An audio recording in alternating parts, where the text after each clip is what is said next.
Hey, before I get started, I just want to say real quick that I'm not really done with this chapter yet. There's still a number of lines I want to go back and re-record. I've just been feeling really guilty that it took me so long just to get this out. And I feel like releasing the version I have now will help me relax a bit. I expect the final version of this chapter to come out in the next couple months. When it does, I'll either unlist this video or delete it. And while I finish up for chapter 8, I'll also get started recording for chapter 9, so expect that to follow pretty soon after.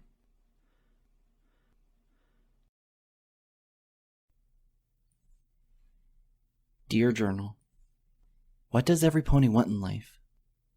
I mean really want. Do our existences end happily? Peacefully?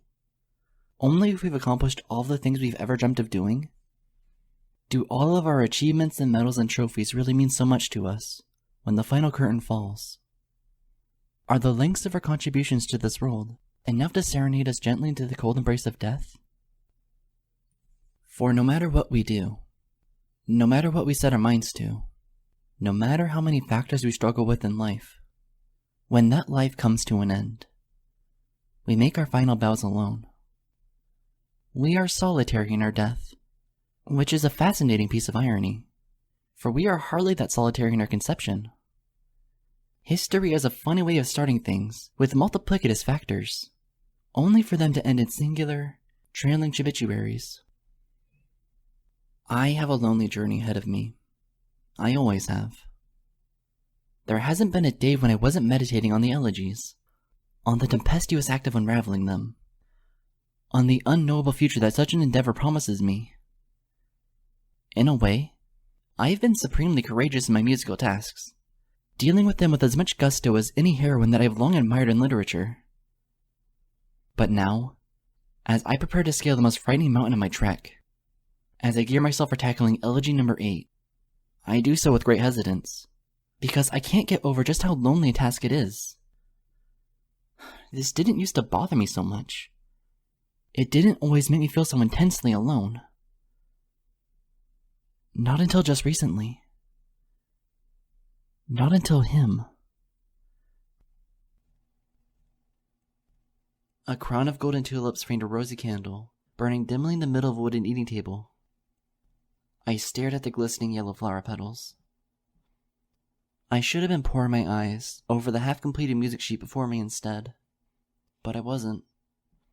It had been several long weeks in the making, but the 8th elegy was finally finished in my head. The piece could just as easily have been finished on paper, but the only thing in the way of that was me. My hesitance, my fear, and, worst of all, my heart, along with the sickening depths to which I had recently sunk. When Rarity walked into Sugar Cube Corner, I was only residually aware of it. Her hoofsteps are ghostly percussions to a wandering mind. After several minutes, those beats drew closer, as did her sighing voice. My stars, what a day. Looks like I'm not the only one exhausted. Ahem. Do excuse me. Is the seat taken? There are 20 tulips in all. 20 budding flowers.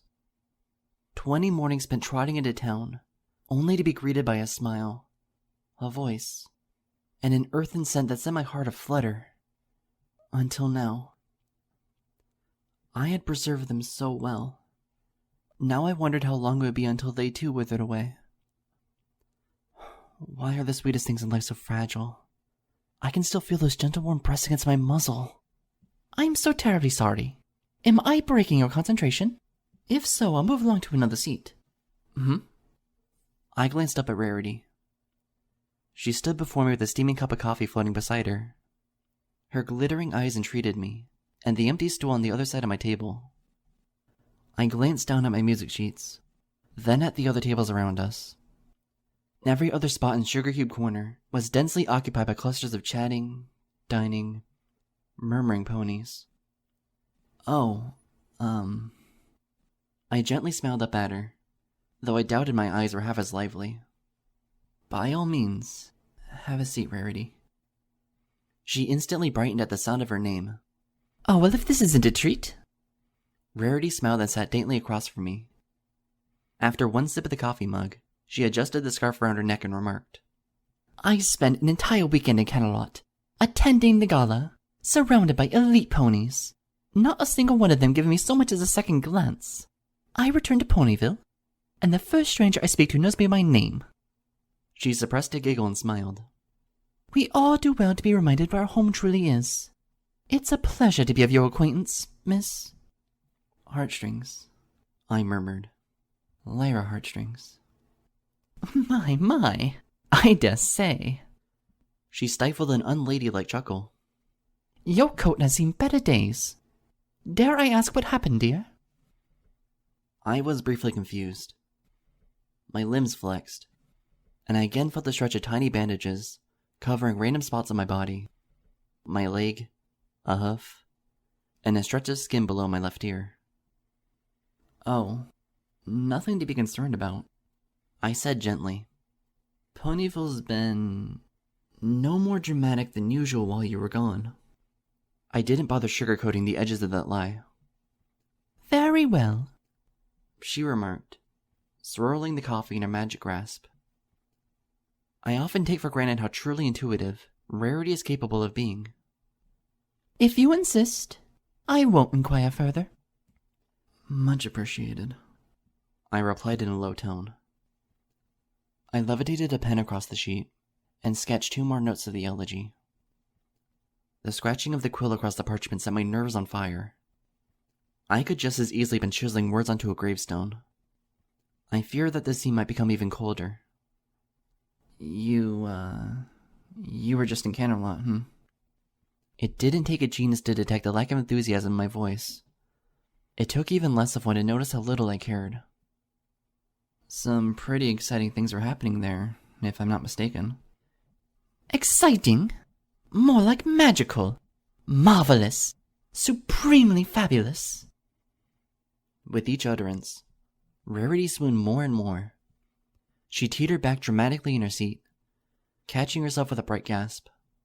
Oh, the celebrities, the glamour, the magnificence. It was everything I ever dreamed of. She sighed long and hard, her drunken smile melting into a mere smirk of contentment as she leaned forward and took another sip of her coffee. Oh, how I am so terribly glad it is over with. I blinked. I finally looked her in the face. You are? Mm-hmm. She nodded, gulped her sip down, and remarked. Exceedingly so. As delightful an evening as it was, I've never before in my life been witness to so much pompous extravagance, boorish half-attempts at chivalry, and self-inflated pretentiousness on behalf of affluent, civilized ponies. All of those ridiculous details seem amusing from the opposite side of the equestrian tabloids, but up close and personal, it felt like throwing salt the cartwright with one's teeth. I grinned slightly. That's a colorful way to put it. Miss Heartstrings, darling, the world gives us colors to dye the truth with, and too much of them are tragically garish. Rarity casually leaned back and swirled the coffee in her telekinetic grasp. Do forgive me for prattling on like a school filly, but my calamitous weekend spent in Camelot has my nerves scattered all helter-skelter. The only silver lining to this whole event has been my friend's company. But since I came home to Ponyville early, I haven't had any close mares to gab with. You know how it is. You came home early? Mm-hmm. I realized I had a terribly long list of dresses to manufacture, and far too many of them had been put off, as I prepared for what I had foolishly expected to be the single greatest occasion of my life. Rarity laughed lightly, rolled her eyes, and clasped the mug gently between 2 hooves. Well, now I know the truth. I am most relaxed when I am working. I don't know if you can relate. I blinked at her. I tilted my head down and glanced at the music sheets. My ears twitched, as if being stabbed deep in the cartilage with frozen needles. The 8th elegy was a tidal wave of ice, rising above the next aching breath. I felt the hairs on the back of my neck rising. I relax when being talked to, I blurted. Well, Rarity chuckled with relief. That's good to know. Tell me, did you ever meet him? I asked without thinking, my gaze lingering on the golden crown of tulips between us. The stallion of your dreams? Rarity paused before the next sip. She looked at me, squinted at me, and then leaned towards me. Have we had this conversation before? I felt my heart beating. My teeth chewed pensively on my bottom lip. I reminded myself that sometimes the only cure to an awkward moment is a blind dose of truth. We spoke last week, just before you left for Candlelight with your friends, Rarity, I said. I looked calmly at her. You made a gorgeous yet simple dress for me. The cream-colored one with the gold floral pattern? Did I now? Rarity's face was scrunched with thick confusion. She leaned back and ran a hoof through her mane as her eyes traveled the ceiling. Indeed. Sounds like an ensemble I'm capable of making. Why can't I just... Her lips moved through a minefield of unintelligible words. She ultimately gulped and produced a sheepish smile. Good heavens! My mind really has been in another place entirely these past few weeks, hasn't it? My supreme apologies, Miss Heartstrings. I can only ask, did such a dress serve its marvelous purpose? My eyes briefly fell to the floor. It's a spectacular gown, and I couldn't have asked for anything lovelier. So, thank you. Well, you're more than welcome. From the bottom of my heart. Though I wish I could say the same about my mind. She produced a flippant laugh. Oh, if only all dresses met a gorgeous fate equal to the genius I put into them. I had the most fantastic gown made for the gala, and I'm afraid it has become horribly acquainted with applesauce and cake frosting. I glanced at her in horror. That sounds terrible. He was, she said, briefly glaring daggers into the walls. Huh? Oh, yes, that. Rarity rolled her eyes. Alas, I should have spent the entirety of the night with my friends, and not in the company of a regal oaf, whose man is extended as far as a silver spoon stuck in his mouth. She tossed me a tranquil smile. Miss Heartstrings, I hope you learned this lesson far less drama than I did, but true love is hardly anything you ever stumble upon. What fate delivers, it does so without announcement, and we are fools to think that we can predict it like a Pegasus molds the weather clouds. Why do you say that, Rarity? I asked her calmly. You strike me as a romantic. Oh, and I have most exceedingly been so the majority of my life. But life is short, and it's never too late to reassess things. Like what kind of things? Silly things. Embarrassing things. Enchanted notions of a whimsical filly. They're all charming to conceive, but a lot more difficult to live out. I had only wished the spotlight of Candlelight wasn't on me, when I came to terms with how utterly disastrous a single stallion's rudeness would be to my childish dreams. Whatever may have happened to you at the gala, Rarity, I'm sure it was only a setback. I scratched 3 more musical notes into existence. I stared into the abyss of Luna's compositions, murmuring, Your dreams can still come true. Methinks I am not the only romantic at this table, Rarity said. She leaned forward with a warm smile. At least, I may not be the most zealous one. Tell me, Miss Heartstrings, if I may be so bold as to inquire, have you ever survived an impossible infatuation? I stopped once more in the midst of signing my life away to endless night. My eyes swam over the golden tulips. Slowly, I looked up at her. I smiled. Good morning to you, Angel, he said. He smiled. He hoofed me something golden, like the silken texture of his coat. I mirrored his expression, albeit with an ounce of bashfulness. Nevertheless, I telekinetically plucked the offering from his grasp. It was a tulip, fragrant, delicate, and glistening in the breath of dawn. I stood at the north entrance to Ponyville, 3 weeks before my Sugar Cube Corner conversation with Rarity. As always, I had my saddlebag and lyre with me. As always, the town was coming to life with hustling and bustling ponies.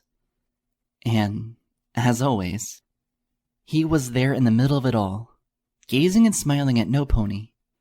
No pony but me. Why, thank you, I returned. My cheeks would have been burning red by that point if only the darling moment Had it become something of a ritualistic dance for me? And yet my heart frolicked with each beat that accompanies amnesiac offering of smiles, breaths, and petals. Well, if you weren't a charmer, I said. I already knew his reaction. I didn't care. I wanted to hear it again. I wanted to hear it forever and ever. I am only charmed, he said. He bowed his head low, a sapphiric fountain of mane hair falling loosely about his lithe neck. Welcome to Ponyville, he produced, and then was gone like a dream, shuffling towards a cluster of rose bushes that he was presently trimming as soon as I had arrived. Halfway through trotting past him, I paused. I stared at the tulip that was levitating before me. The object was simply a bright part of a plant. I could very easily have plucked 1,000 of those things from the earth and made a wreath with them. After all, the world is full of flowers. It's sentiment that's a sparse thing. Something that fills us makes us grow in a desert world, made dry with fear and isolation. I had several elegies to unravel, several deathly tunes to trek fearfully through, and yet a single tulip was enough to remind me that in a strange world of cold, there was something warm worth striving for. Another dawn had arrived, and I had my oasis. I happily lifted the tulip and stuck its stem behind my ear. I gazed back, produced a deep breath, and reluctantly trotted on to my destination. With that, the ritual was complete. I counted the hours until the next sunrise. His name is Morning Dew. He's an earth pony, a gardener, an artist. He paints his canvas all over town, digging up soil and planting beautiful bouquets. He spreads color like a song expands a melody. Every bright shade of yellow, deep hue of red, and tranquil splash of blue owes its expert arrangement to him. To the best of my knowledge, he is the one and only flower planter in Ponyville. Sure, there are the famous vendors in downtown such as Daisy and Roseluck, but they only sell flowers. They don't live them, not like Morning Dew does. He's awake at the crack of dawn every day. The rising sun shines on him and the earth in equal luster. He spots every weed and casts it away, before the golden glow rising over the horizon can highlight such a blemish. Ponyville is a beautiful town, but it didn't get that way on its own. The village is perfect, because his work is perfect, as he is perfect. Perfectly concentrated, perfectly poised, and perfectly balanced. He trudges his hooves joint deep in dirt and mud, and yet he comes out of it looking like a ballet dancer. No amount of grime or sediment can dirty his complexion, for he is always glowing, as if happy to be alive. For somewhere and somehow, he has discovered a secret in a simple existence that we all envy for the very fact that we can't remotely be as graceful as him. And every day, every single day, I cross the path of such a genius earth pony, such a saint of diligence and humility. And every time, without fail, he stops what he's doing. He quits in the dead middle of his masterpiece. He stops perfecting the all-too-important role to look at me, to smile at me, to give me a flower, and then to give me something more. Good morning to you, Angel. I took the flower from him yet again and tried not to collapse. The world never spins. Morning Dew just looks at me and I become dizzy. Well, if you aren't the charmer, I said. I almost wish I had sung it that time. I am only charmed, he sang back. Yet again, he bowed, then disappeared back into his muddied stage, struggling to eat color and beauty from a stubborn pit of compacted moss in front of the post office. The air about him was stained with labor and sweat, but I was not disgusted. Somewhere from deep within the moment, a fragrance was entrancing my senses, so that I struggled to keep the tulips levitating in front of me. I pretended that only the simple things in this world were capable of making my heart beat so, and then I pretended that they could just as easily be ignored. I failed. Tucking the new flower behind my ear, I trotted forcibly away while I still had the strength in my legs to do so. I'm not the only pony that Morning Dew talks to, that Morning Dew greets. He talks to friends and strangers all the same. He smiles at passing ponies and chats it up with them, for as long as he can afford to be distracted from his expert gardening. However, with all these ponies whom he converses with, whom he meets and greets, he calls none of them Angel. None of them but me. I know this. I've seen him. Watched him. Gorgeous fillies, mares that can make the cover of equestrian fashion magazines, he merely calls ma'am or miss at best. Even when ponies as beautiful as Rarity or Fluttershy walk by, he only goes so far as to call them madam with utmost gentility. It is only with me that he steeps to poetics, that a certain spark twinkles in his blue eyes, that the flecks of dirt on his coat melt away as his expression brightens at my immediate appearance. Whatever that spark is, it motivates him to pluck the exact same flower, a golden tulip, from his gardening bag and hoof it my way, along with those 5 priceless words. Good morning to you, Angel. This time, I had to stifle a giggle.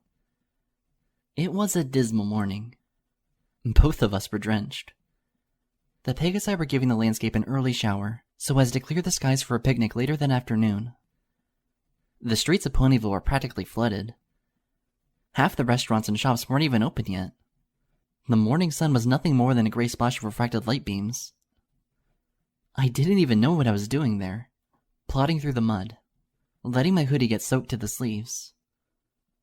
Until he said those words, and I realized that even all of the misery in the world couldn't stop him from repeating what would be, at best, a tragically forgotten piece of history. I don't suppose this thing folds out to become a yellow umbrella, I said with a dripping smile. If it did, it'd make my job a lot easier. He dripped back, stifling a laugh of his own. We were 2 souls swimming in an absurd puddle called life, and it was nothing worth sighing at. He returned to his muddy toil. I returned to my rainy walk. Neither of us returned to sanity. That afternoon, I couldn't stop sneezing, even as the clouds dissipated. It was all right, though. I felt the flower behind my earlobe in between the violent attacks, and my smile never went away. What does it mean? What triggers this response in him? What is it that motivates Morning Dew, upon first sight of me, to say those same words, to perform the same gesture, to reach into the same flower pot and deplete its golden treasures one stem at a time, one day at a time, one smile at a time, as the 2 of us spin our isolated circles into the future? Sure, I can accept it as simple flattery. Only, I don't want to accept it as simple flattery. The idea has no meaning to it, no heart, no motivation beyond a generic response to a persistent stimulus.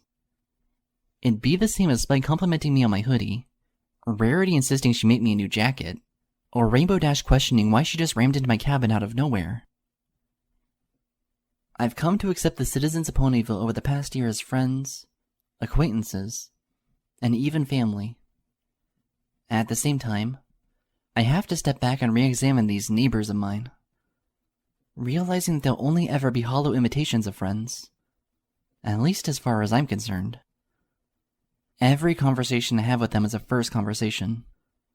Every meeting I have is a first impression. Whenever I want to broach a subject that I've discussed with them before, I have to spill forth a series of sentences that guide our dialogue down a pre-programmed stratum, so that touching base with another soul has as much delicacy as punching buttons in some unfeeling machine. But with Morning Dew, I don't have to punch any buttons. I don't have to make any effort to dredge a response. I only have to exist, to be visible, to walk past his blue-eyed gaze, when he's all too terribly busy with his priceless task of floral art. And suddenly I'm the target of something so sweet, so sincere, so deliciously sappy, that it pains me to think of any single piece of it being hollow. So why is it that I summon such a response from him? Why do I light up his day, when he's as handsome and majestic as the sunrise itself?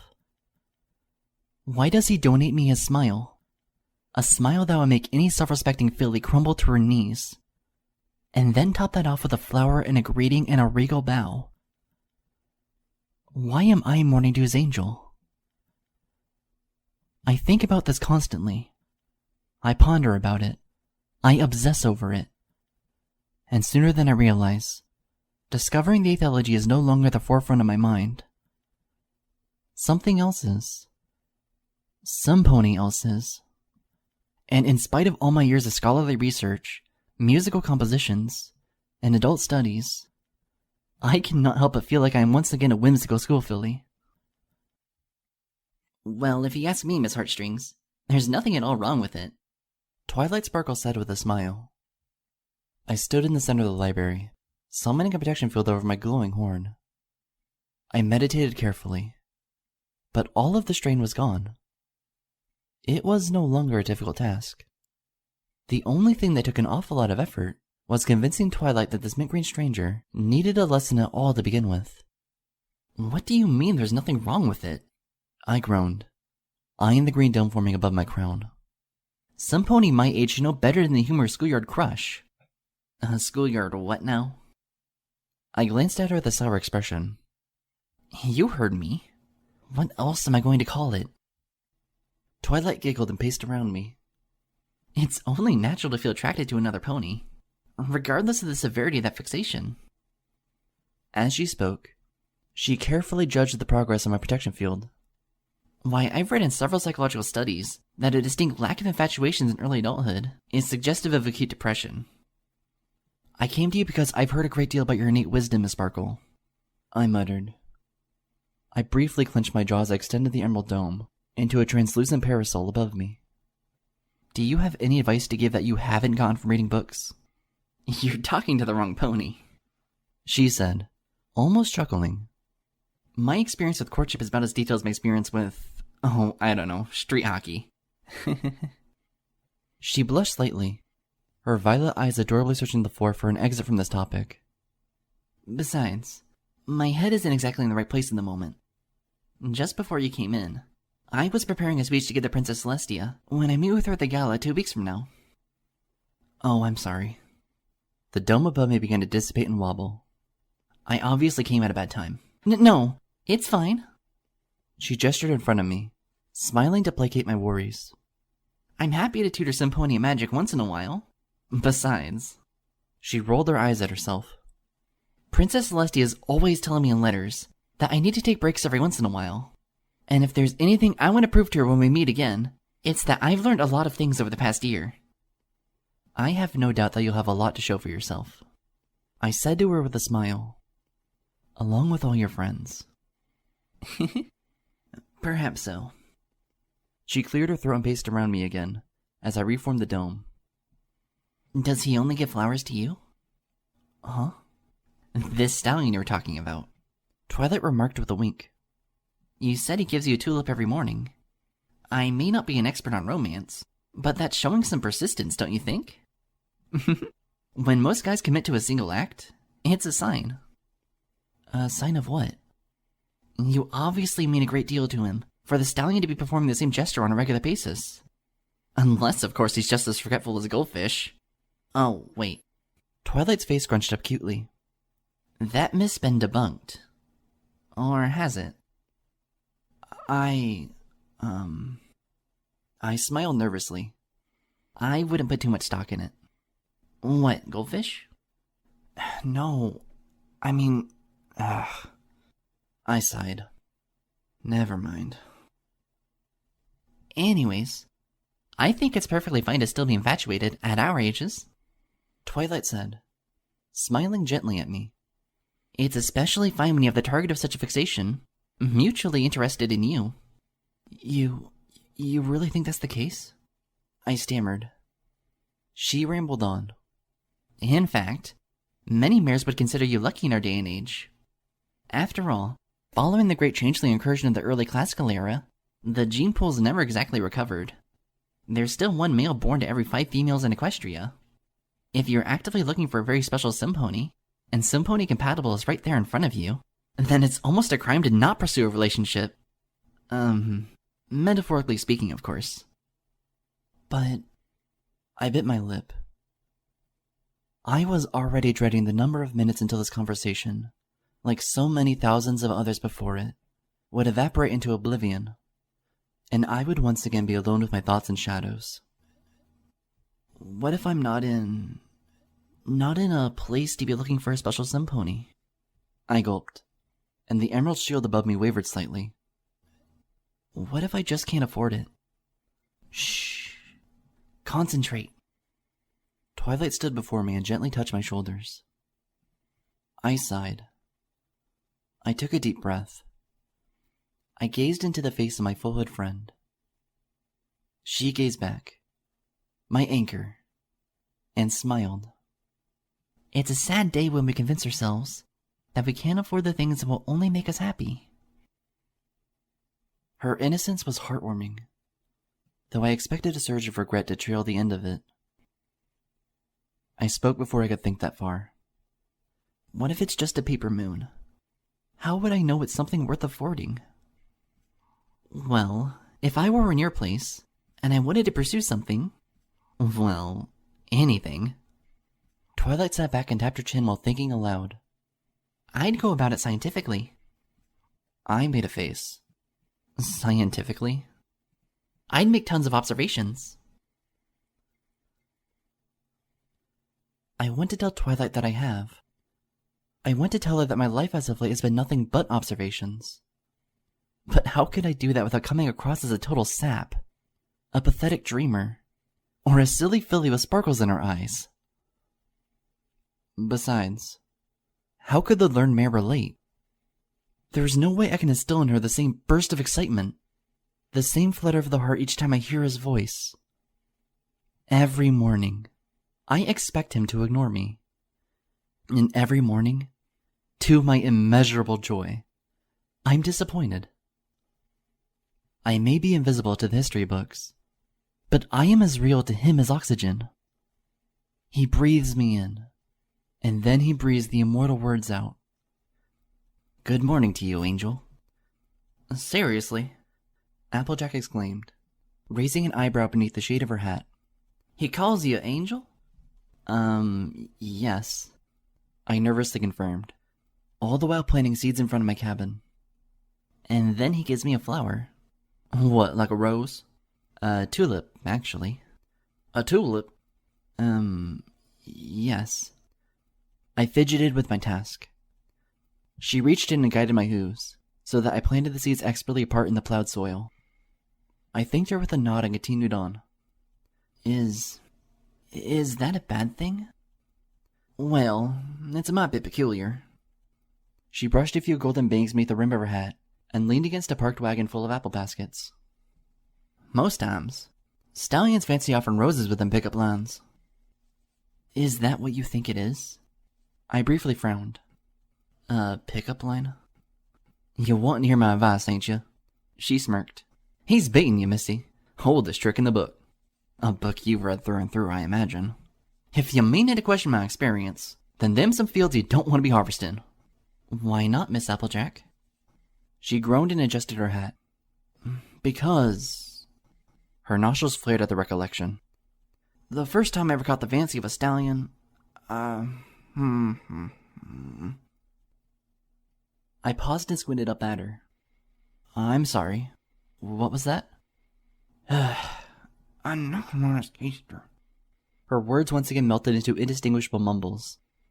Applejack, I know you just met me, but I'm a musician. I can't be expected to make a tune for something without lyrics. I said, I knocked him onto his keister. I did a double take. You bucked him to the ground? It was a knee-jerk reaction, Applejack exclaimed, waving her front limbs with emphasis. He marched right onto my family farm where we're planting our fresh seeds, and he had the gall to put his leg around me and whisper in my ear. He's plumb lucky it was me and gave him a face full of dirt.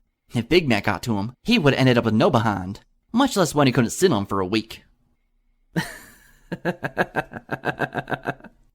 She briefly frowned at me.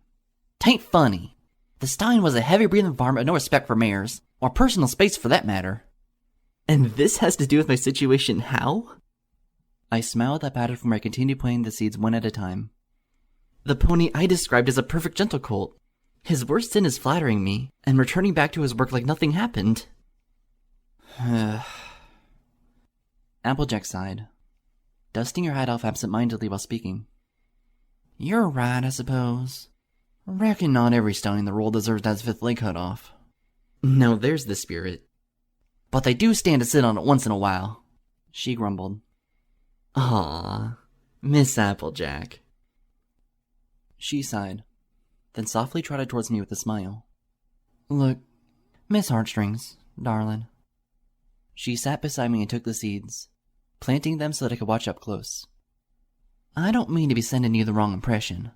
Each and every pony swings to a different tune. I reckon you know all about that. Me? She paused briefly. I'm sure there will come a day when it shames the pulling of the plow for the rocking of a cradle, but that time just hasn't come yet. In all honesty, I'm so plumb busy working on my farm that I hardly even give it a second thought. Why, heck, I've been up to my ears this week and get enough apples ready to make a sampling table for the gala 12 days from now. I'm sorry, I said. And here I am interrupting you. Don't you sweat it none, she said in a sharp voice, though she smiled. I wouldn't be the pony this village depends on if I didn't lend a hoof, or an ear, to strangers. She cleared her voice and said, but when it comes to being that special sun pony, I'm just not qualified to lend advice, considering I don't plan on settling down until I've got all my apples in a row, to put it lightly. But if you knew that a pony had a crush on you, I winced. If you thought that a pony might be infatuated with you, wouldn't you feel flattered? Well, wouldn't you want to learn more about him? If even to entertain the very notion? Perhaps. Applejack shrugged. Really, it depends on what a stallion's looking for. 'Tis a crying shame that so many of them only want one thing. And 'tain't apple bucking. I fidgeted, my eyes falling to the dirt road in front of my cabin. Just how do I figure it out? Miss Heartstrings, if you've asked any pony in town about me, they'll tell you a thing or two about my brutal honesty. She smiled, as if with glowing pride. If y'all are really so torn about a handsome colt looking you over, you just gotta be straightforward. How do you mean? You gotta trot up and ask him straight to his face just what it means by it. I trotted straight into town early one day to do just that, and Morning Dew didn't greet me. I couldn't decide whether to feel devastated or relieved. However, I didn't have to ponder about the topic long. Soon I heard his voice, and those of many others on the northern fringes of town. Curious, I trotted past the corner of a general store and gazed into a clearing. In the background, several construction ponies in orange garb were hammering and chiseling away at an abandoned hotel building in disarray. Before this noisy scene, in the spotlight of the morning sun, was a group of young ponies, in the center of which were two familiar souls with familiar voices, nuzzling each other under the gaze of their mutual companions. "Well, let's see it!" exclaimed Thunderlane. Blossomforth and two other Pegasi were craning their necks beside him to get a better view. "Give us a look at what sealed the deal." Caramel looked at Wind Whistler. Wind Whistler blushed. She hid her smile on the Caramel's mane while blindly raising her left hoof. A kaleidoscopic shine of glittering reflections anointed the small crowd of friends. A diamond-studded band was adorning Wind Whistler's limb. Aww, Blossomforth cooed. It's fantastic. Yeah, Flitter nodded, her eyes bright. It's the most dazzling hooflet I've ever seen. A very good find, Caramel, Morning Dew said with a smile. Thunderlane squinted. How could you afford it, dude? Thunder! Blossomforth hissed and flapped him with her wing. I'm serious! Caramel's ears drooped as he rubbed one of his hooves with another. I dug them up myself. Did you now? Morning Dew inquired. Only had to fight 5 diamond dogs in the process. Really, dude? Thunderlane smirked. Caramel bit his lip. Okay, maybe 3 dogs. Wind Whistler cleared her voice and leaned her smiling face in. Well, if you ask me, it's the most romantic thing any pony's ever done in this village. Cloud Chaser giggled. So is that what made you say yes? Wind Whistler and Caramel looked at each other. After a deep gaze, they nuzzled, and it was Wind Whistler who spoke again. Actually, we had planned for this over the last few months. Ever since we became Souls of Solstice last summer sun celebration. And we decided to start a business of our own. Wind Whistler explained. A delivery business. Really? Morning Dew's eyes lit up. That sounds like a fantastic idea. What's this I hear about the business of Marion? Uttered a mare's voice. The group looked over to see one of the construction workers trotting over from the noisy site before the hotel building. With a shrug, the pony removed her hard hat and shook loose a lengthy fountain of snow-white mane hair. There now stood a remarkably pretty mare in the midst of them, clad in orange garb and brown tool belts. Her green eyes reflected the sparkling hooflet on Wind Whistler's limb as she smirked wryly. Well, what do you know? Caramel Wendy's getting hitched. About dang time. It isn't really much of a surprise, is it, Ambrosia? Wind Whistler exclaimed, blushing. Girl, Ambrosia said, chuckling. I see everything from where I work all over town. I haven't seen you using them wings of yours in half a year, on account of you being tied to Caramel's hide and all. They've been the most adorable couple in Ponyville, Flitter said, her wingtips living up to her name. You would think that. Cloud Chaser teased her. Hey, just because you haven't had a cult friend in a year. Oh, you're gonna get it now. Girls, it's such a beautiful day. Morning Dew chided the sisters. Save killing each other for when you're home alone. After all, this is... Suddenly, Morning Dew teetered. I watched curiously from afar as his blue eyes shut halfway, and he leaned limply to his side. Whoa! Ambrosia craned her neck. Her face momentarily paled with concern, then all too quickly melted into a wry smirk. It's happening again. Hey, Morning. Thunderlane nudged Morning Dew with one wing. Stay with us, buddy. Morning Dew snapped out of it.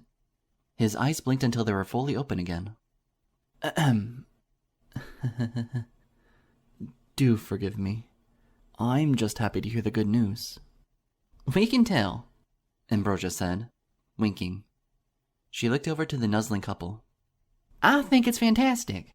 Any chance us ponies can witness your nuptials? The wedding's going to be in half a month from now, Caramel said. It's not really anything too fancy. We'll be renting the town hall's meeting room for a day. The whole town's invited. Yeah. Caramel took a deep breath. I can hardly believe that this is all happening. Months ago, I was almost completely convinced I would have to leave Ponyville to start a new life. Funny how fate is more often than not swayed by love, Morning Dew remarked. Ugh. Lay it on thick, why don't you? Ambrosia's stammering voice cracked slightly. I mean it, Amber. Morning Dew gestured with his hoof. Witness for yourself. Have you seen a happier couple? As a matter of fact, I have. She grinned rosily at him. My folks weren't just doing their taxes when they made me and my two young brothers mourning. Ugh. Dear Celestia. Thunderlane rolled his eyes while Blossomforth giggled. I noticed for the first time that a tiny little colt was standing beside Thunderlane's side. He blinked with quizzical innocence while all of the adults conversed and laughed around the scene. Well, we're headed to Sugar Cube Corner to celebrate, Wind Whistler said. Everypony's invited to come, of course.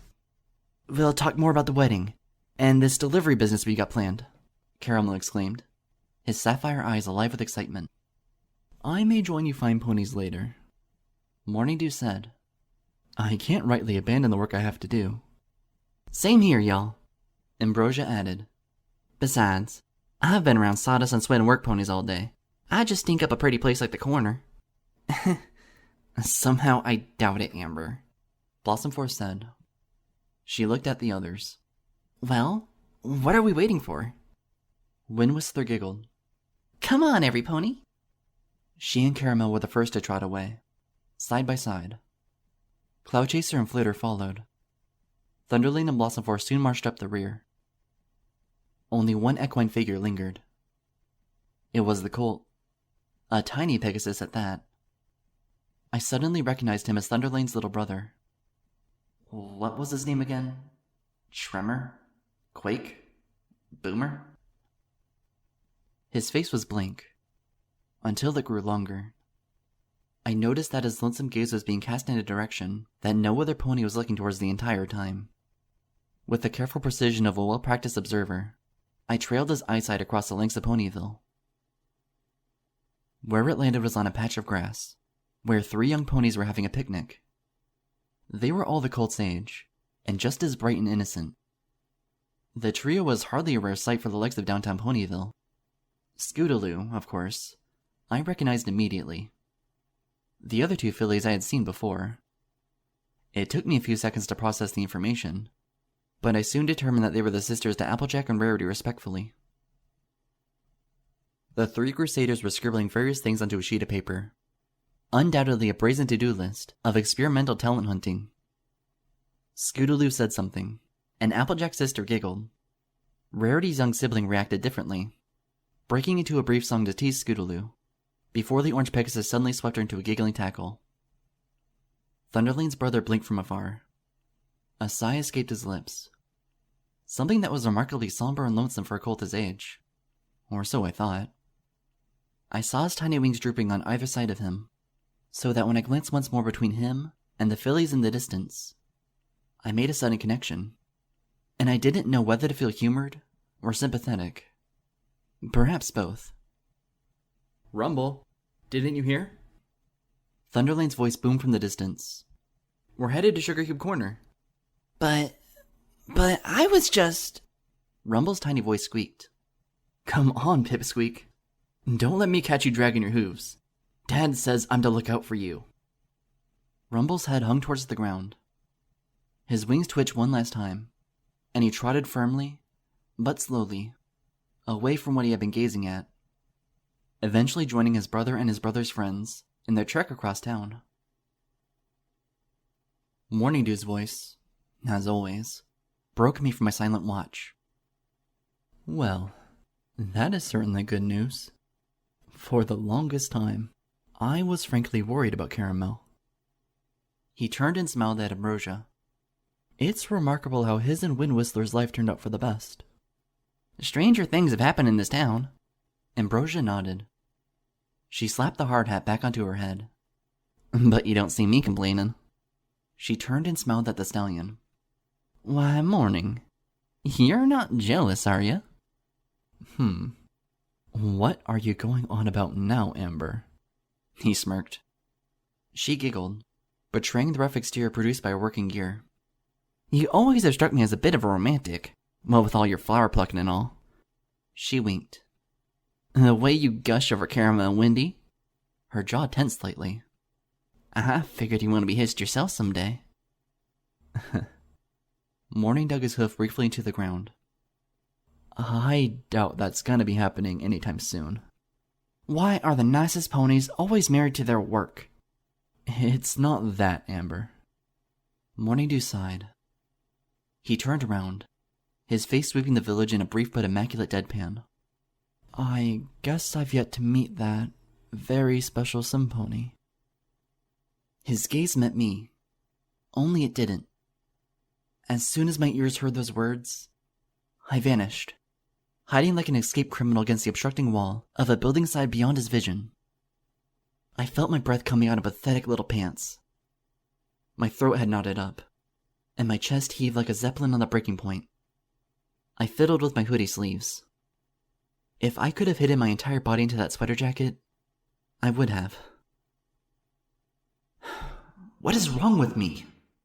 Why is it that every little thing he says means so much? Why am I excited, entranced, horrified, and mesmerized by every tiny movement of his eyes? I'm a better pony than this. I'm a self-respecting adult, a musician, an artist and a scholar. And yet, I was giggling. Shivers were attacking my limbs. The deathly tendrils of Nightmare Moon's curse were surging through my system, and yet I was smiling. I was electrified, floating like a crazed pony in the center of Ponyville, set afire by a name, a voice, an idea after idea, all of them half as rosy as my burning cheeks must have looked. In life, we are all looking for something.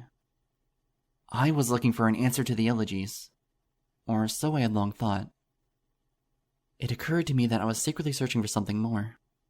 Something that I had been pursuing since I was born, long before any curse stranded me there in Ponyville.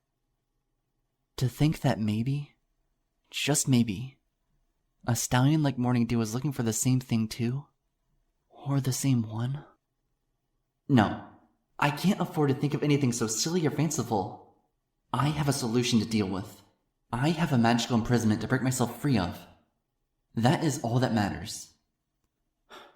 That should be all that matters. I should stop entertaining this deliriously happy stupidity. What life can I expect to win for myself if I don't simply move forward? I felt exhausted, breathless, dizzy. I realized just how tired I was of running in place, encouraged by the hopeful yet fallacious notion of moving forward. Everything stopped making sense when my heart raced like it did, fueled by the trace fumes of Morning Dew's voice. I had to regain my senses. I had to distract myself. I had to throw myself into the presence of some pony who was a million times more prone to delirium than myself, just so that I could wake up to my senses. And every pony will see my dresses, will be amazed by my craftsmanship and finesse, and we will be the talk of all of Canterlot. Rarity was already swooning halfway through her dramatic utterance. She sat on a stool across from me, a half-altered cloak draped across her lap, as her voice rang across the fabulous lengths of the Carousel Boutique. We will be the belles of the ball, all 6 of us, and even Princess Celestia herself, an immortal who knows no boundaries to time, will forever remember the night that we came to bring shine and beauty to her annual gala.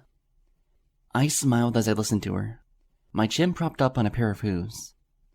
My ears twitched happily as I absorbed her enchanted musings. In truth, bringing the cloak for her to alter was just an excuse for this. I very much needed this. A distraction. A dream within a dream. Even if it was her dream. It was a welcome respite for mine. Pinkie Pie's bright gown will infect ponies around her with a unique bounciness and foolish enthusiasm. Applejack's ensemble evokes class, so surely it will help us sow countless apples from her bounty. Rainbow Dash's gown will dazzle the Wonderbolts. Twilight's dress will instill Mentor with pride. And, dear heavens, don't get me started on my masterpiece, Fluttershy's dress. A warm breath escaped my lips as I listened to her gush about every dress she had made for the upcoming gala. I was staring at Rarity, and yet, suddenly, I wasn't. I saw Wind Whistler standing in the center of Town Hall, an hour after a young couple's vows had been exchanged. She was clad in a snow-white gown of pure satin, and Caramel was awash in her beauty. Together, the newlyweds danced and nuzzled each other as all the surrounding guests watched, applauded, and ultimately joined in the gentle swing of hooves themselves. I was among them, standing alone in the shadows. The minutes were measured in my sighs, until I heard a gentle series of hoofsteps coming to a stop beside me. I looked up, and a breath instantly escaped my lungs. Morning Dew was there. The light of the wedding reception bathed him in a soft amber, highlighting the silken gloss of his immaculate gold coat. He smiled, and lifted a hoof my way. Did he actually want to dance with me?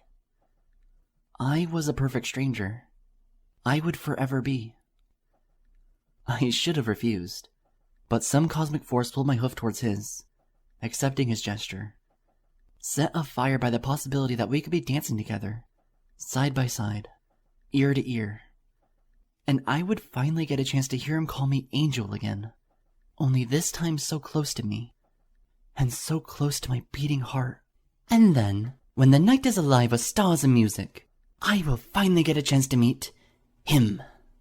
Rarity's voice broke through my dreamy cloud. I snapped out of it, my eyes wide. Some stallion's warm smile flashed in a panicked blink. What about him? I gulped and smiled nervously. Who? Rarity squinted awkwardly at me.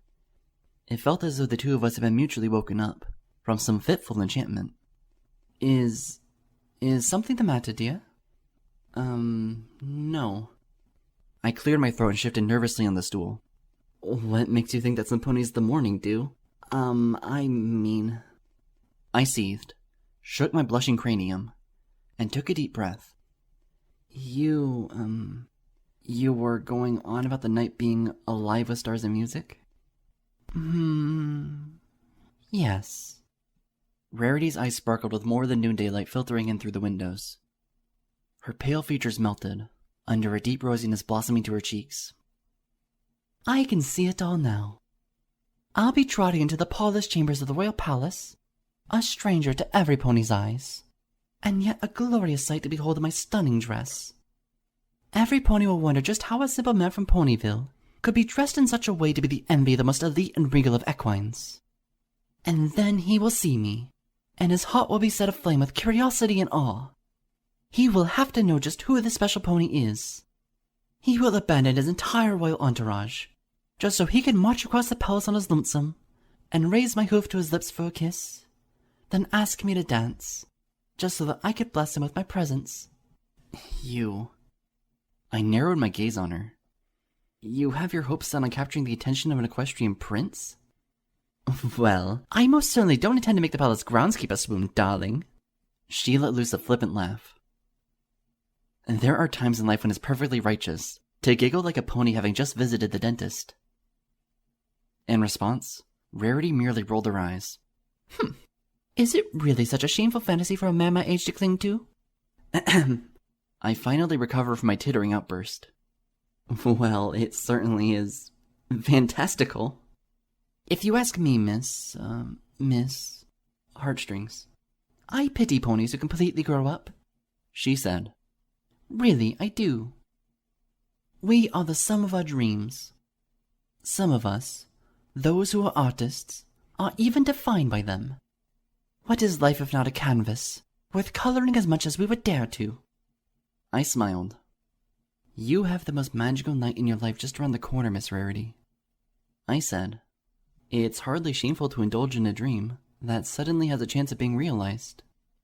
Darling, it should never be shameful to indulge, She said with a wink.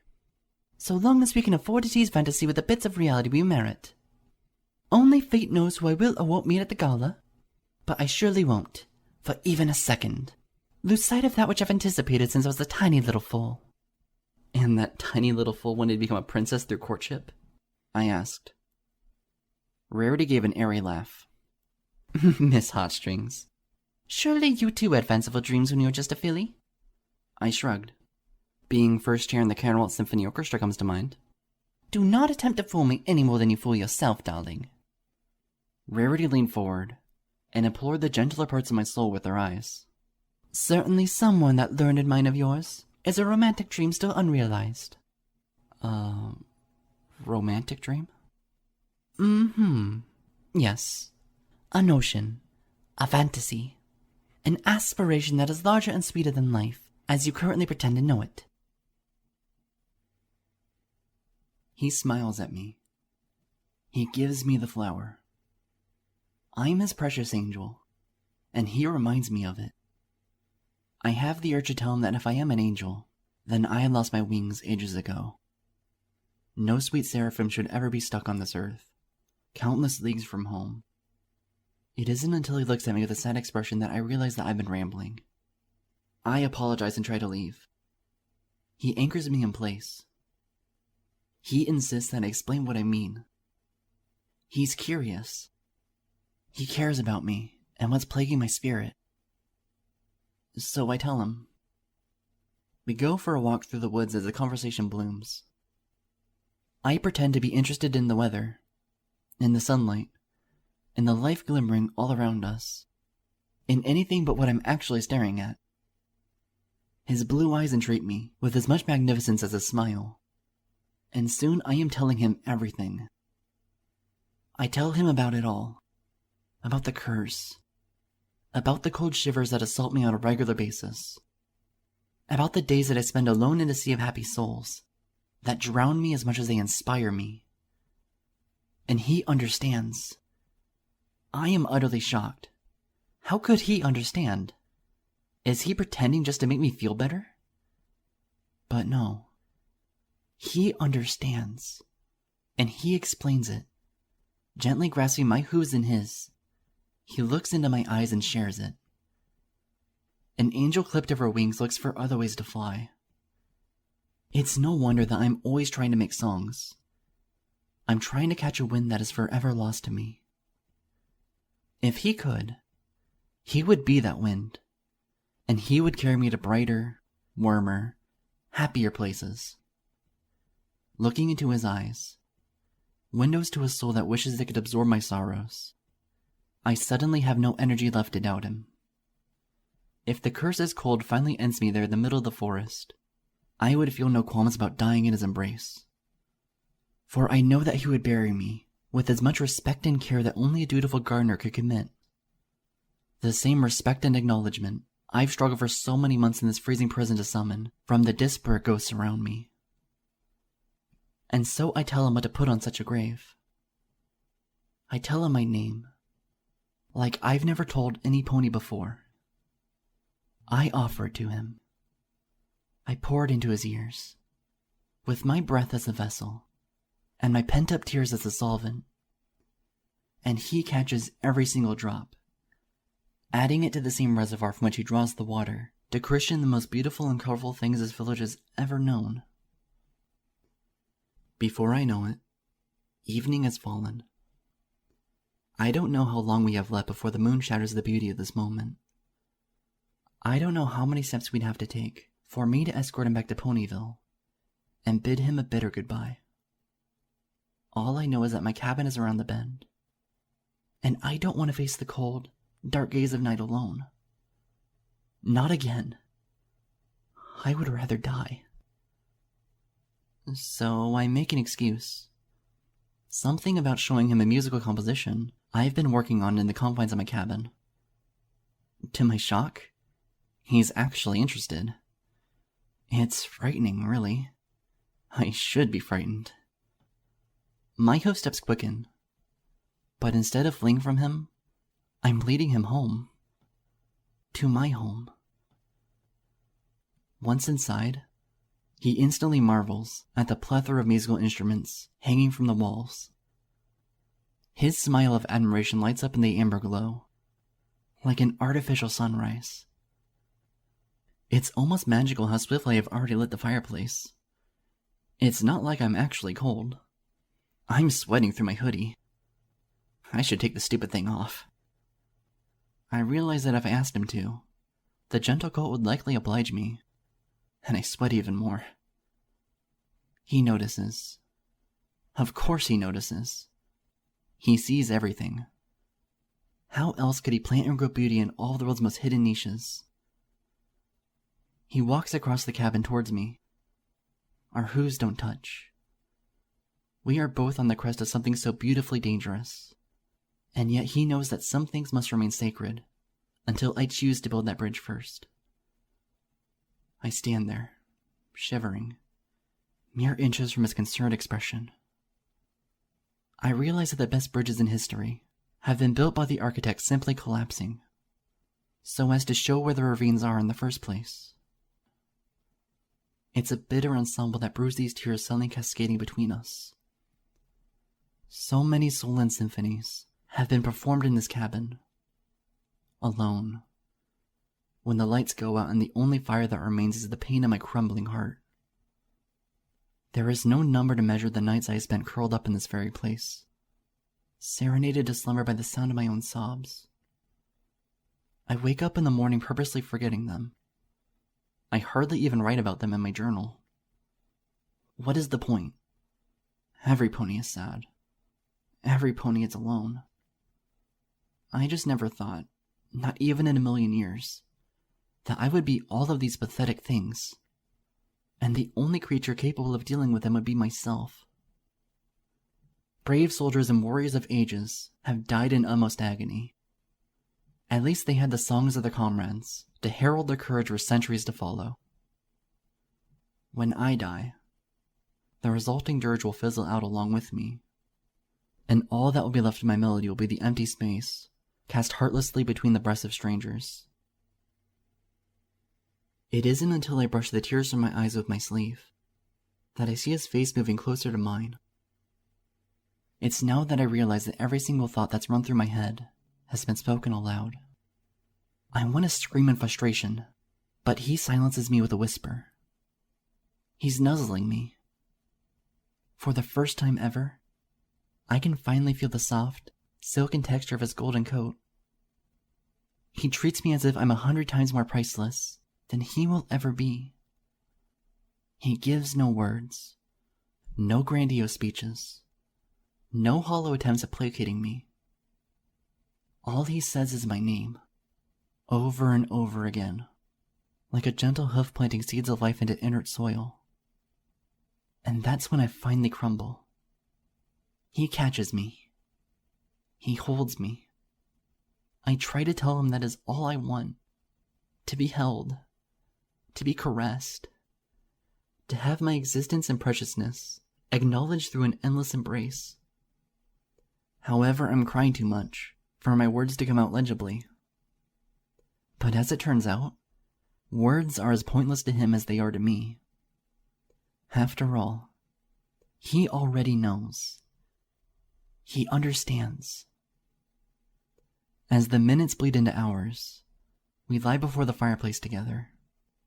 And he is simply holding me, chasing the accursed cold of night away with his warmth and whispers.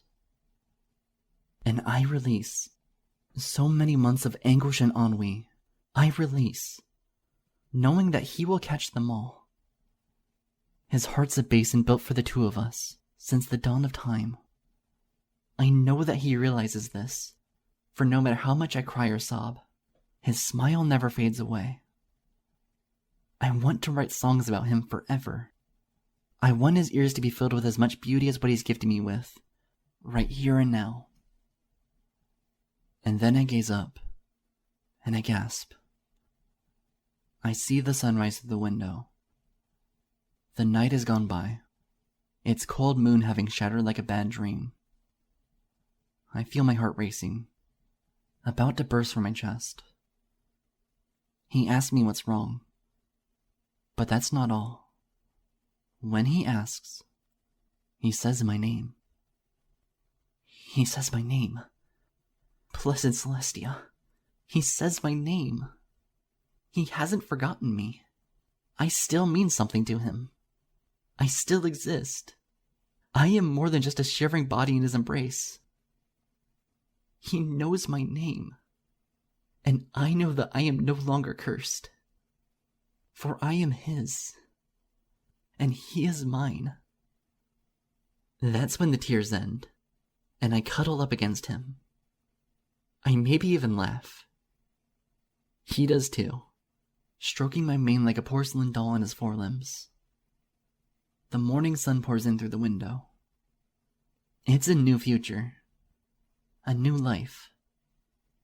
I wonder what the first thing is that I love about it.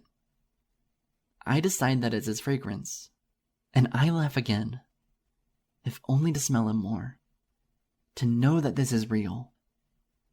And it is.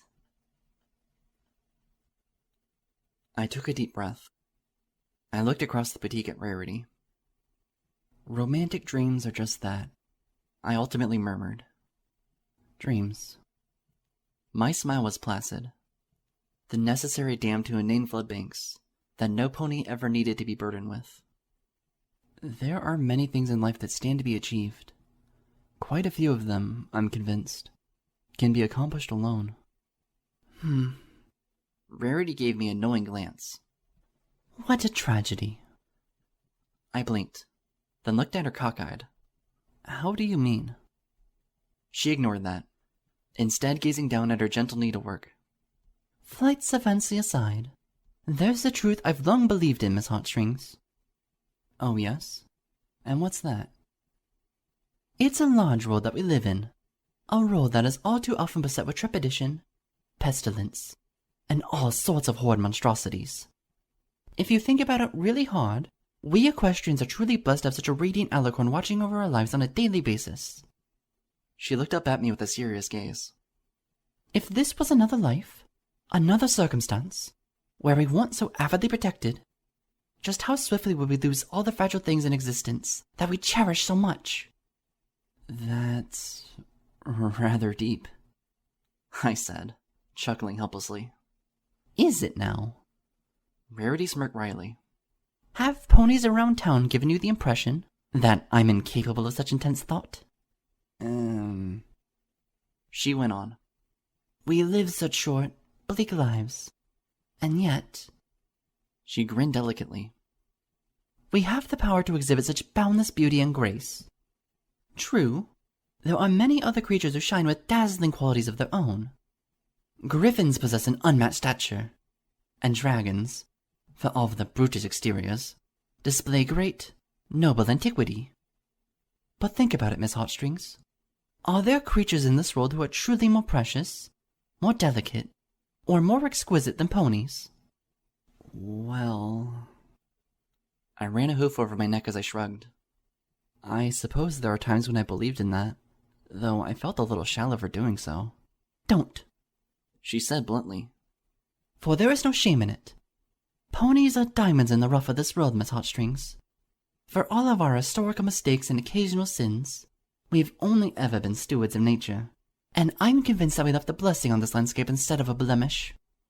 There's a reason for all of this, and it's something that I've believed in all my life. She smiled as she let a warm breath escape her lips. And it's that Everypony is made for one thing, and that's to be loved. How can a gentle soul built for such a singular, darling purpose be anything but benevolent? I couldn't help but smile. My heart danced at such a notion. It's a charming thought, to say the least. And I intend to be completely and utterly charmed at the gala the weekend after next. Rarity said with a dreamy exhale. Whether I win myself a prince or a pauper, I guess it doesn't truly matter. So long as I win him, and he treats me lovingly, like a lady, and I get to understand firsthoof just how true my most cherished belief is. Her face suddenly drooped in a cold frown. Only... I blinked curiously. Only what? She groaned, and ran a hoof dramatically over her tearing forehead. I do not know the cosmic waltz. The cosmic waltz? Only the most traditional dance performed orchestrally at every galloping gala from the early classical period of modern day. Rarity put on a pouting face, as she continued sewing my cloak to perfection. If I can't engage in a single barroom dance, I would just die. That's what you're afraid of? I couldn't help but gawk at her. You have every intention to win the heart of a royal prince, to the point that he'll utterly ignore your common stature? And the only thing you're afraid of is screwing up a classic dance? She tilted her nose up in the air. I said that I desired to live out my most cherished belief. I didn't say I wanted to do so in a bumbling manner. I blinked. I snorted. I giggled. It wasn't until she laughed as well that I stopped feeling guilty for it. Every pony is made to be loved. It certainly is a thought that's hard to get out of one's head, even if it came from a mind as fanciful as Rarity's. I went to her with hopes of distracting myself from my distractions. It only had the opposite effect, to the extent that I wondered if a certain conniving part of my soul had orchestrated the whimsical meeting from the get-go. I wanted to believe in what she believed. I wanted to be the sort of friendly pony who supported her ideals no matter how ridiculous. But I've always been, for the lack of a better description, a practical filly. A part of me will forever giggle at Rarity, and yet that part of me will simultaneously nod in agreement with the likes of Applejack. There's another thing that I couldn't stop thinking about. Applejack is more than just a smart, resourceful, hard-working pony. She is a gorgeous mare, far more resplendent than I think she's ever had the grace of perceiving herself. In all the years that she spent living as the backbone to Ponyville's integrity and development, it astonishes me that she hasn't won herself dozens of suitors, knocking at a farmhouse door on a daily basis. Anecdotes of walloping rude stallions aside, the only thing I can imagine keeping Applejack from having settled down with a special sun pony by now is that she, like myself, has long grasped a truth, just as immortal as Rarity's, though far more palpable. It's not so much that a pony is made to be loved. She or he is made to be respected. Good morning to you, Angel. I took the tulip from him. I rotated it around in my levitating aura, smiling. My nostrils flared, and once again I detected the fragrance that I only sensed when I was around him. Something stumbled deep inside of me, like a filly trying to break out of the strange mint green cage that had grown up around her. For the moment, I lulled her to sleep, if only to build the courage for what I was about to do next. The bright glow of dawn glittered over the treetops on the north edge of Ponyville as I spoke above the noise of distant construction workers. Why? His handsome smile was briefly overcome by a blank expression. I wondered if any other stallion in the history of Equestria had ever been so intensely struck with a more random inquisition. I'm sorry. Morning Dew stammered. It was cute to the point of distraction. I cleared my throat and gazed at him steadily, steering my words with sheer intellectual power. Why am I an angel? I took deep breaths. It was all I could do to keep myself from collapsing, or, more appropriately, galloping towards the nearest building and slamming my stupid head against it. What was I doing? Why was I shattering something so terribly precious? My name's always been Lyra, not Applejack. Nevertheless, I continued. Why would you call a random mare, a total stranger, something so flattering? Well... Morning Dew chuckled, running a nervous hoof through his blue mane. A few flakes of garden dirt got caught in his hair from the bashful gesture. I wondered if he noticed all the small things that made him so amazing, that even the tiniest of blemishes couldn't ruin it. Because, He ultimately gulped, and limply let forth. You reminded me. His breath lingered as he bit his lip. Of who? I asked, squinting at him. Of another pony? No, not a pony, he said firmly, which convinced me that it was honest. My heart jolted with each fresh new word from his lips, words that I had never heard from the stallion before, and yet were flavored with the same gentleness as the ones he had always repeated to me previously. It's more like a feeling, a memory. His chuckle was the most delicious thing to come from his lungs. I'm sorry, ma'am. I shouldn't have put you on the spot like that. No, don't. I almost bit my tongue. Swallowing, I lowered the desperate tone in my voice, accompanying my next few words with a gentle smile. Don't be sorry. I'm just curious is all. This is a very gorgeous flower after all. It matches your eyes. The directness of that statement stabbed me. I hadn't expected that, nor the sudden firmness in his next gaze. A very proud color, gold. Few things in nature can imitate it. I blinked instinctively at that. I gazed at the tulip in my magical grasp. It was at the last second that I chose to giggle instead of sob. That's... wow. Yeah. Okay. I smiled goofily at him. I'll buy that. As for what I said, ma'am... His politeness was painful, like a gap had been formed between us. But, of course, the gap had always been there. He shifted on his hooves as he spoke. Well, it's a long story. I have long ears. Well, you must be a stranger around these parts and all, but I'm the city gardener for Ponyville. You don't say. But I didn't always want to be planting flowers for a living. I glanced at his cue mark without having to. I had memorized the 3 brown seedlings long ago. Why not? Certainly it's your special talent. Oh, there's no denying that, he said calmly. But my parents are both active members of the Royal Military. Truly? Yes. And as long as I could remember, I wanted to follow in their hoofsteps. I wanted to join the Canterlot Royal Guard. Morning Dew explained. That's rather interesting, I said with a nod. Because it's what your parents did, huh? Well... To that he fidgeted with a bashful smile. Not entirely. I leaned forward. I'm listening. I was sick a lot as a foal. Even to this day, I have to deal with these constant, terrible dizzy spells. But in my childhood, there was always one thing that got me through such episodes. Oh? He nodded. He suddenly had a hard time looking at me straight. I had a vision. On one of my sickest nights, I could have sworn that a pony came to me, and she chased the illness away. I got up out of bed, all of my dizziness gone, and I felt like a new being. I looked to her, to try and thank her. I saw a pair of golden eyes, bright as the moment of creation, and it was around that time that I came out of my spell.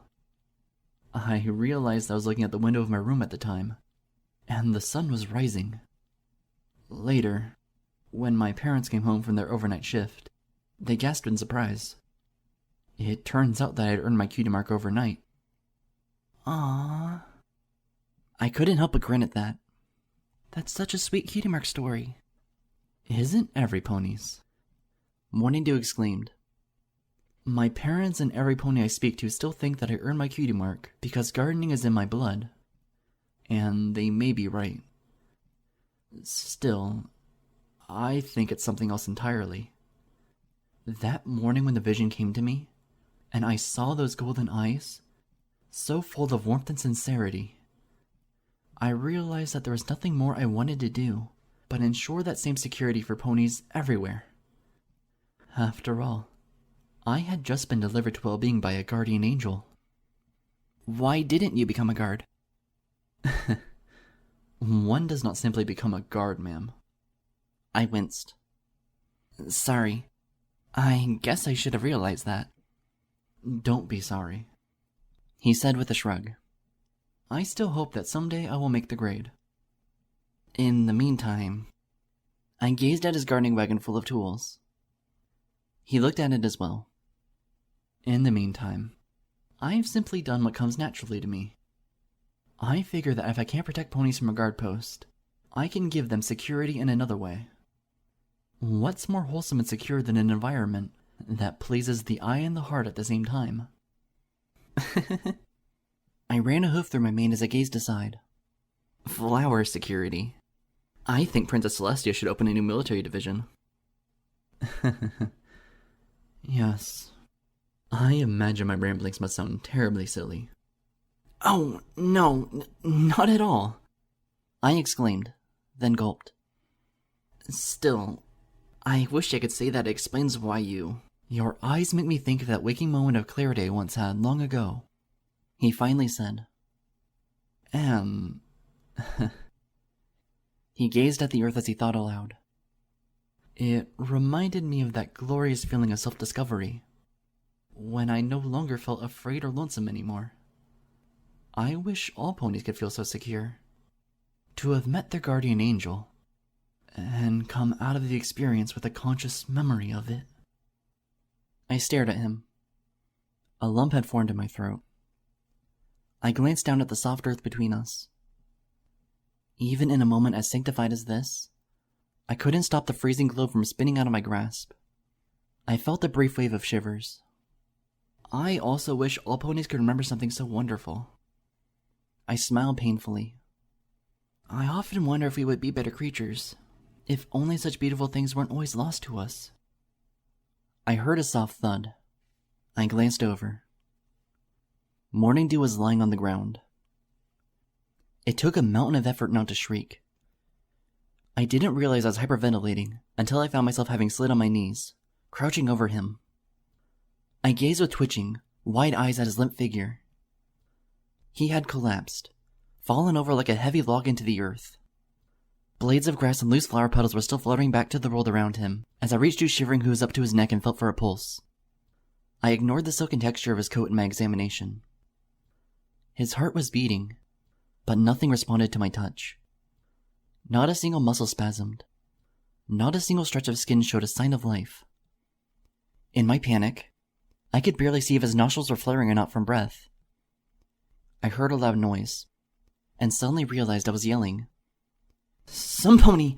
Help!" I didn't know enough first aid to figure out how to assist him. To save him. To save him from what? He just collapsed! Annie Pony, call the doctor. Fetch Nurse Redheart. For Celestia's sake, the stallion's just collapsed. Hey! A voice barked. Quit your fussing. Gasping, I glanced over. Ambrosia was calmly trotting up from the half-dismantled hotel a few yards away. She smiled at me in spite of my horror. New to these parts, ma'am? Please, I whimpered. You've got to go get help. Something's wrong with him. He was just talking to me a few seconds ago, and now he's... Putting on a show is what? She briefly grumbled, taking her hard hat off. I swear, the dumb sap should grow a brain and wear a sign around his neck or something. She squatted down beside me, placing a hoof on Morning Dew's brow. Yep, just as I thought. I'm surprised it lasted this long today. What? What? I breathlessly stammered. I didn't care how desperately fearful I looked. He's just having himself another one of his cataplexic episodes. Cataplexic? Glad I'm not the only pony who struggles with that mouthful. It's very rare, miss. Ambrosia lethargically explained. The poor pony's a narcoleptic, you see. Only, he's got it real bad. He's dealt with it all his life. It's courageous, in some real sissy way. But... I gulped. It almost looks as if he's dead.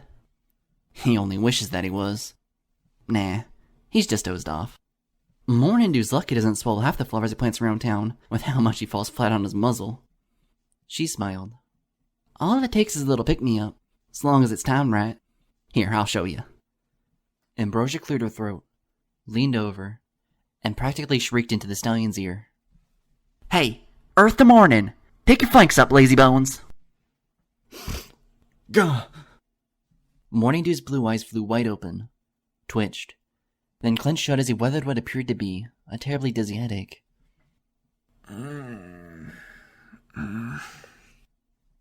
His eyes opened again, this time squinting. Oh, hayseeds. I did it again? Yep.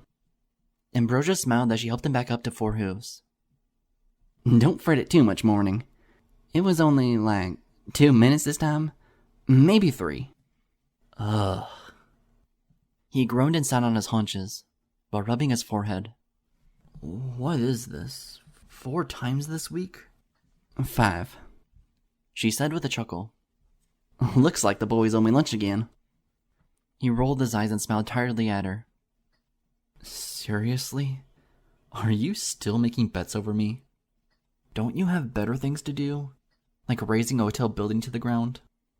Like you're one to complain. She stuck her tongue out. It certainly makes up for all the bits you owe me for waking your sleepy butt day after day. Yeah. He sighed and gave her a thankful glance. What would I do without you, Amber?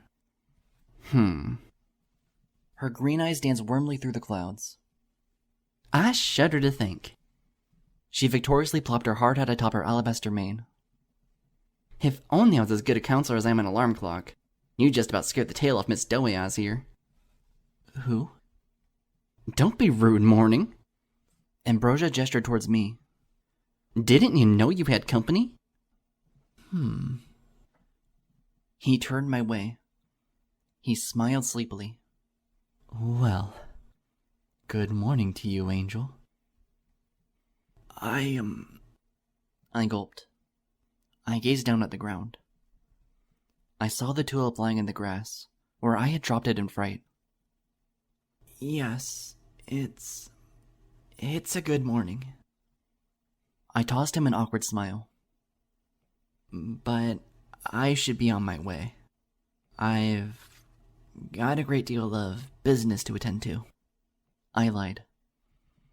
Very well. Morning Dew performed his ritualistic bow, reeling with brief dizziness. Enjoy your stay in Pony, though. Yeah, Angel. Ambrosia threw in. She gave Morning Dew a sharp glance, rolled her eyes, and was gone. I too had made my hasty departure, but not without snatching a certain golden flower from the earth as I scampered away. When I made it to my cabin, I slammed the wooden door behind me, as if holding back a tidal wave of chaos on my tail. I slumped down to my haunches, still exhausted from the incessant beating of my heart. With telekinesis, I plucked the tulip from the pocket of my saddlebag, where I had hastily stowed it away. I twirled the golden petals before my gaze. I thought of how quickly a beautiful moment can turn into something horrifying, and then precious once again. I didn't want to feel so much pity for Morning Dew, but it was hard not to. I wasn't all too familiar with narcolepsy, especially its chronic cases. Still, it didn't take too terrible a stretch of the imagination to see how crazy an ordeal the stallion had to endure on a regular basis. It was no wonder that his dreams of being a guard pony were hardly realized. What self-respecting division of the Royal Guard would enlist ponies who were bound to collapse on the job? And yet, he still clung to the dream, something that was spawned from a singular moment of epiphany and beauty. He had the fulcrum of his life encapsulated in a foolish vision, something that was illustrated with golden bands of dreamy wonder. To think, he had the poetic grace to affix such a sensational detail to me, from only a single gaze on a random morning.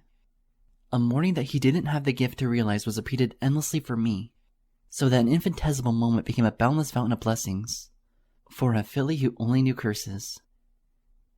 A sigh escaped my lips as I nuzzled the flower. It felt silky to the touch, and I suddenly remembered that I had briefly grazed Morning Dew's immaculate coat in the desperate act of checking his pulse. When he collapsed, I was lucid. I was sane. It didn't matter how frightened I was. It pleased me to think that I could still act perfectly rational around the stallion, when push came to shove. But who was I kidding? No matter how much I would actually come to know the stallion, no matter what degree to which I entertained the notion of us being something special, I knew the reality of the situation. It enclosed around me far colder than the wooden walls of my home just then. Sighing, I stood up. I marched over to a table in the corner of the place. There was a crystal vase full of water, but that wasn't all. I dropped the tulip into the container, where it joined several more. About 20 buds to be exact. I had started collecting them about 2 weeks prior, when my good sensibilities gave into more fantastical whims. Lethargically, I swiveled and gazed at my cot. Several music sheets were left exactly where I had abandoned them in the middle of the night. The writing of the eighth elegy lingered perpetually, growing more and more sluggish with each passing day. There was no excuse for my delay. The tune had at last become solid in my head. I had the 4 soundstones enchanted. I had been taught how to properly cast a protection spell around me, even competently so.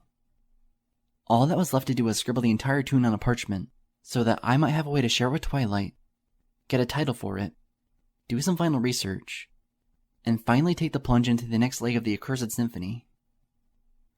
And yet, there was no denying, in the gentle glow of the blissful noonday sun, that the number of flowers in my home dwarfed the few, flimsy sheets of musical discovery. And for the moment, I couldn't help but wonder if it was such a crime to fill my cabin with so much color, where before there was nothing but dread. After all, what joy truly is there to paint the courageous lengths of my quest? How am I to know just how many elegies there are left for me to discover? There could be 15, or there could be 15,000. Princess Luna had an immortal reign during which she composed her secret symphony. What hope does one mortal equine have against the emotionless links of time to even remotely emulate that legacy? I could very well be spending the entirety of my life unraveling these damnable tunes. Assuming I ever do achieve my goal, and this curse is lifted, just how old and jaded will I have become? What will there be left of me to cherish? As I would so desire to be cherished. As Rarity had so poetically reminded me.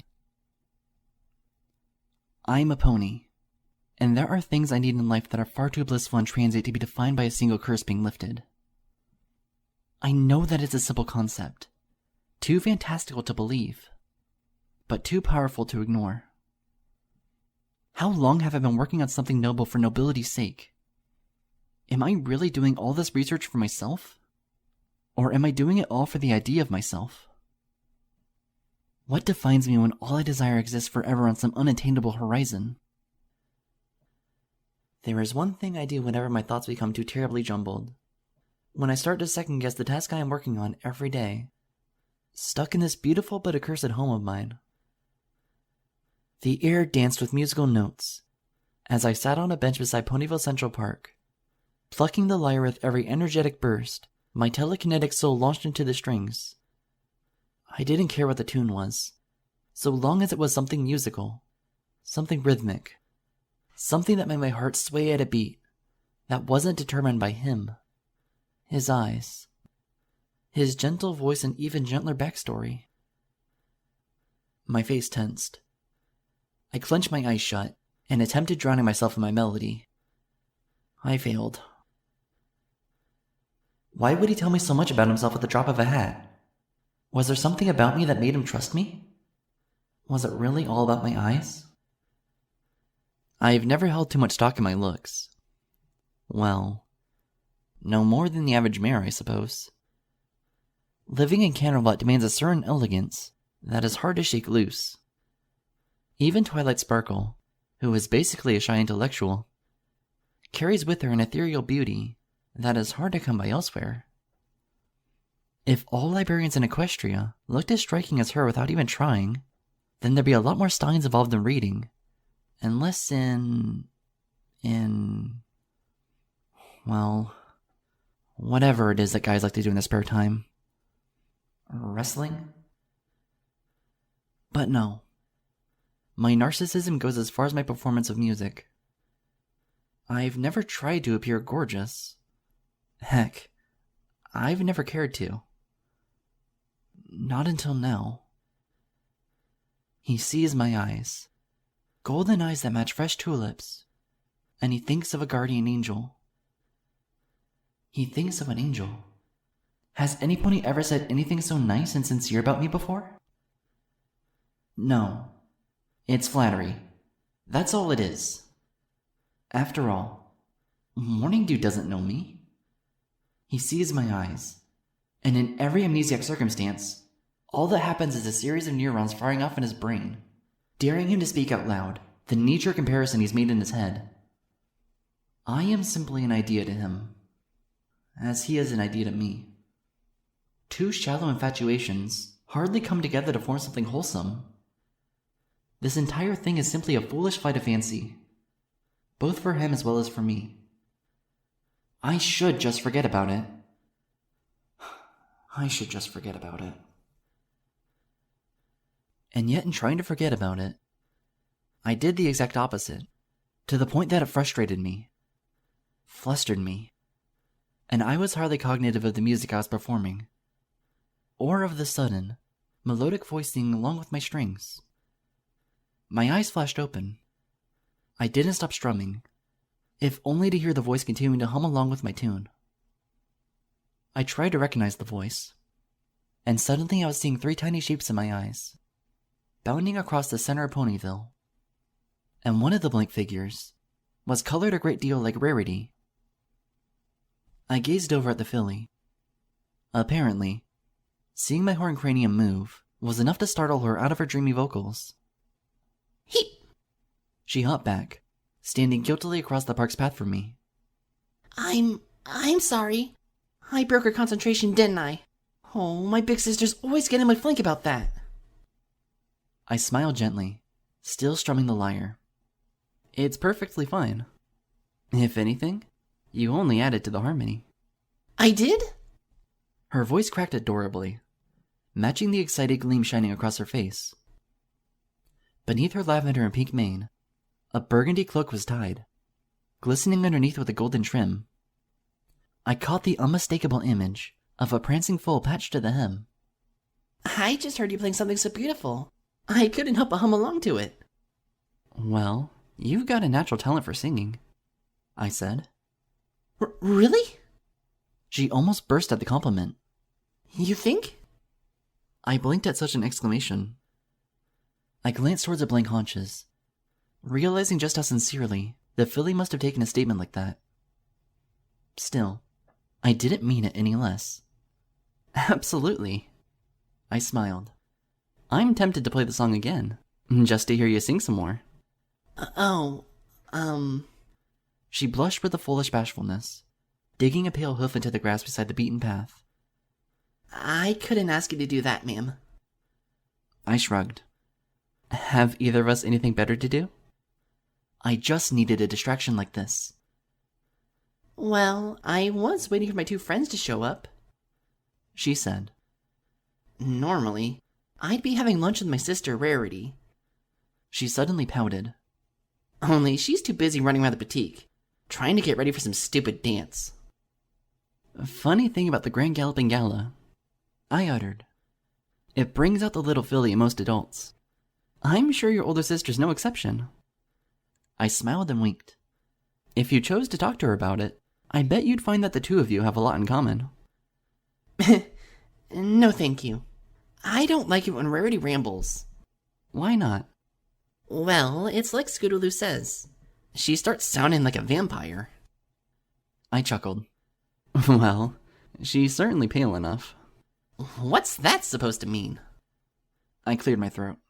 Never mind. I strummed all my lyre strings in succession. So, you got a tune in mind? Her green eyes blinked at me in surprise. You mean you can really play any tune? It helps to keep a wide library in my repertoire. Do you know the Laughing Zebra and his dog? Depends. Do you know the lyrics to it? And how? Her voice cracked again. Not all things I instinctively feel like cuddling are because of their handsomeness. When she sang, her voice was solid, pristine, immaculate. The filly hit every note with perfect tonality. I struggled to strike my chords with equal mastery, all the while marveling at this prodigy's vocal range. The song was short, silly, and childish.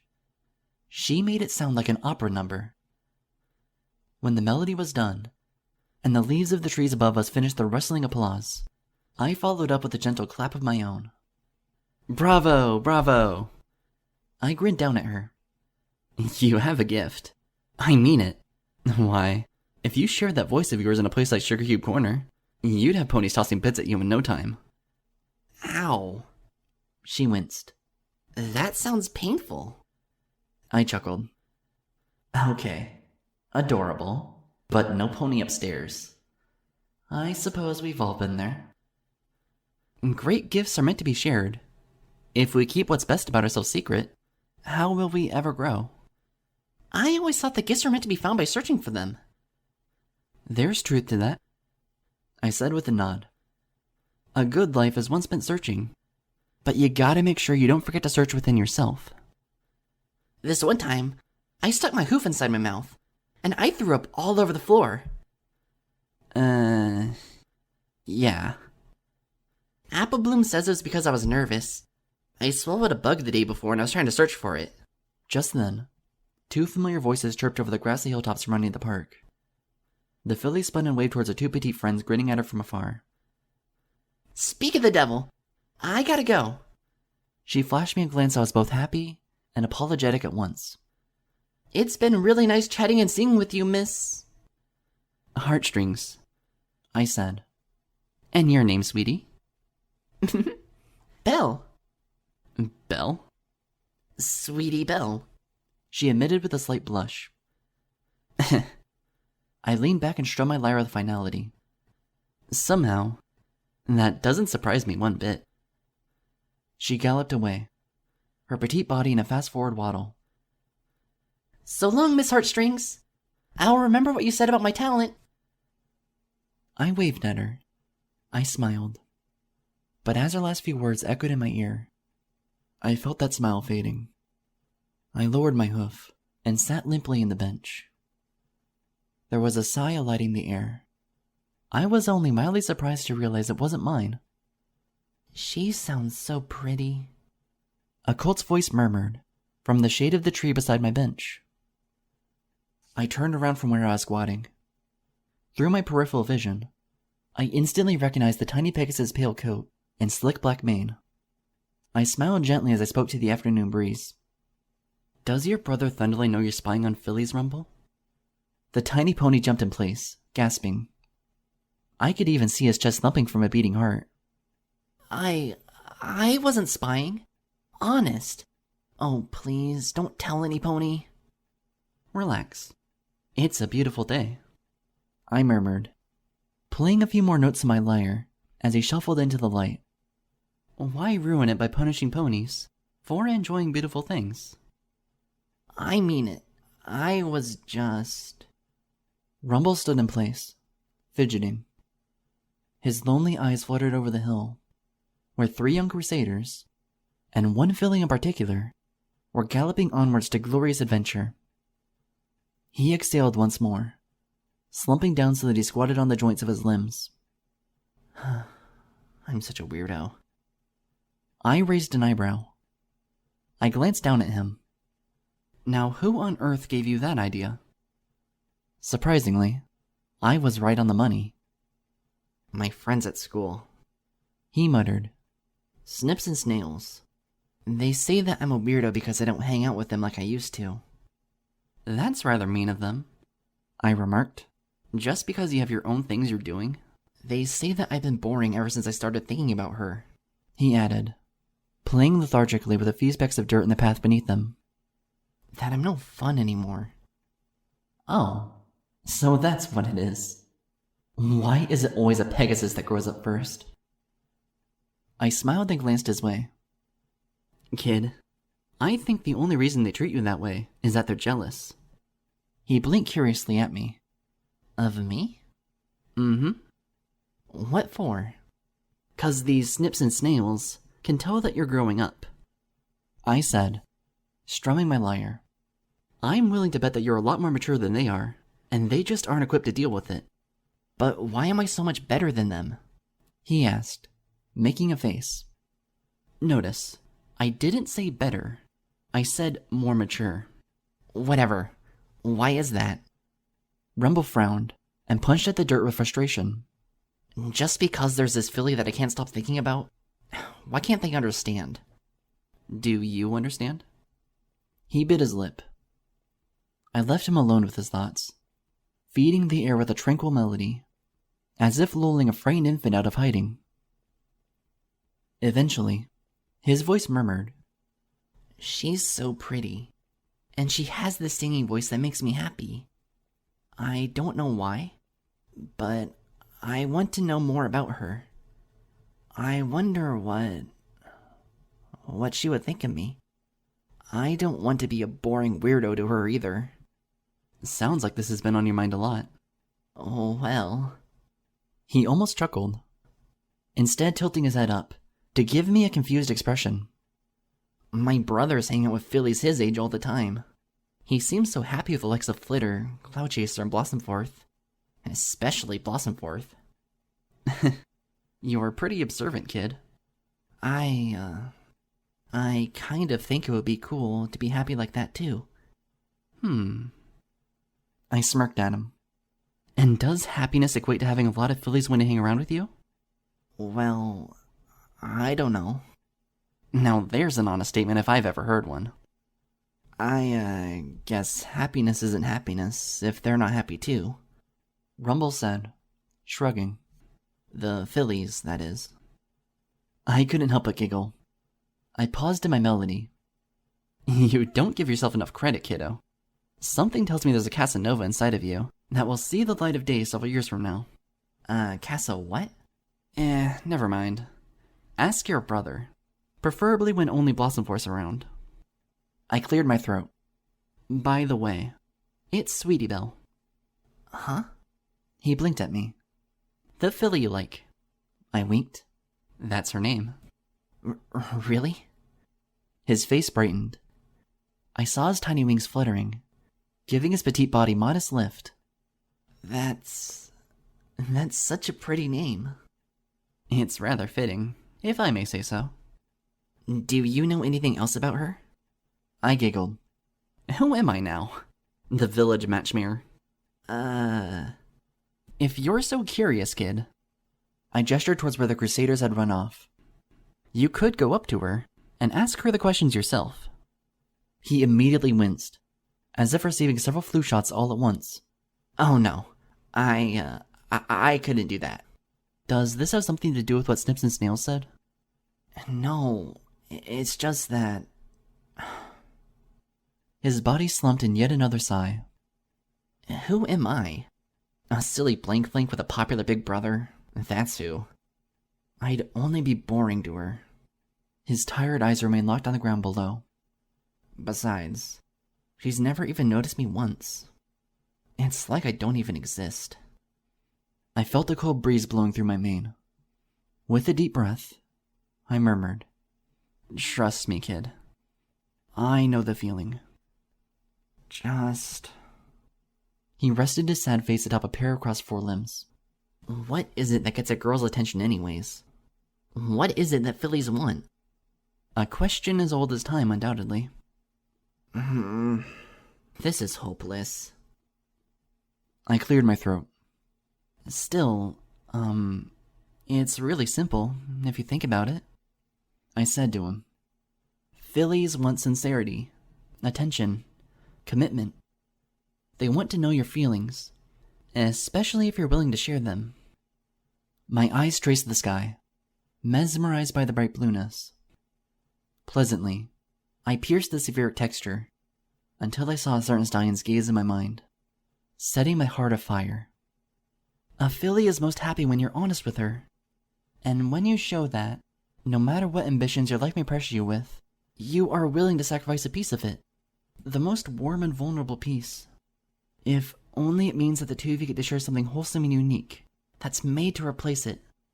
And if you show that she'll forever be a part of your heart, something that you spend the time and energy to cherish, as much as you poetically promise to, then... My cheeks turned rosy as I ran a hoof through my mane.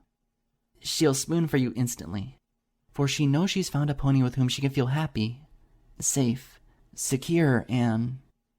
I gazed down at him. My words trailed off. Rumble was looking up at me. His expression was blank. His eyes were full of confusion. I fidgeted atop the bench.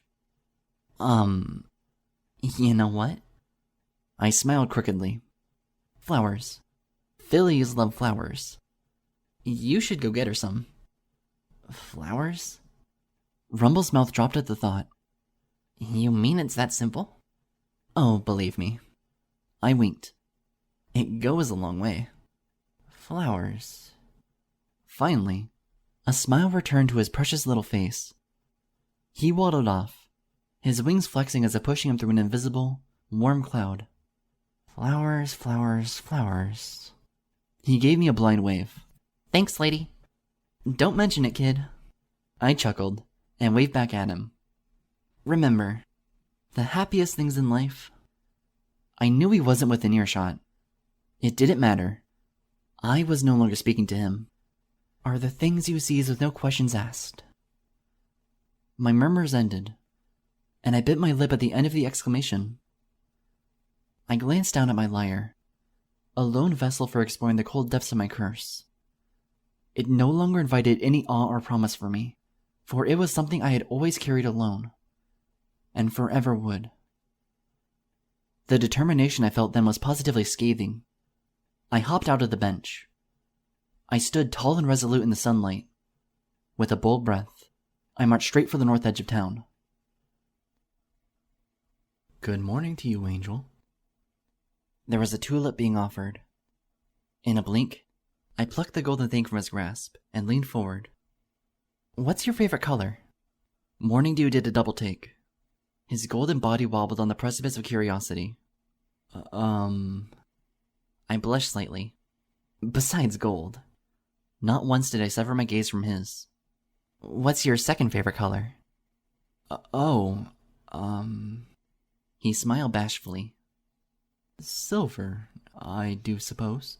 Silver? Wonderful! I trotted off, waving. Have a good day! He waved limply back, confused. Good morning to you, Angel. What's your favorite smell? Morning Dew blinked. Your favorite fragrance? I tilted towards him, staring in earnest. Name it. He blushed slightly, running a hoof through his blue mane. I work around so many plants. That's a difficult one. Surely one scent has to be your most preferred. I guess I've always had a deep appreciation for jasmine, he said.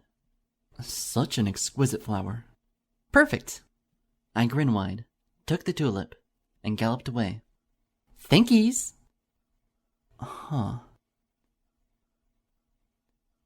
Good morning to you, Angel. Favorite musical composition? I beg your pardon? I smiled, stifling a deep giggle. If you could, right now, listen to any single musical number that you had the ability to choose, which one would it be? Are you a musician, ma'am? He asked, glancing towards my cutie mark. I blocked his gaze with a gentle smile. Humor me. Oh, He scratched his chin, his eyes slicing figure eights in the bright morning sky above us. He eventually smiled and said, When I was a colt, I had a deep appreciation for Maurice Ravel's Royal Symphony. They used to play that number at military parades a lot. Perfect. I can play Maurice Ravel in my sleep. Oh, really? Well, that's, certainly interesting. He then blinked. Ma'am? I was gone, galloping to my cabin to scribble the musical notes, already blossoming in my head. Good morning to you. What's your favorite place in Ponyville? Huh? Ambrosia and several other working ponies glanced curiously from the half-demolished hotel across the way. They watched as morning dew was caught in the gaze of a hysterically cheerful mare. If you had a vacation from planting flowers, I said, if you can spend an entire afternoon doing nothing but lying back and enjoying the beautiful weather, where would you go in Ponyville to do it? Morning Dew stammered.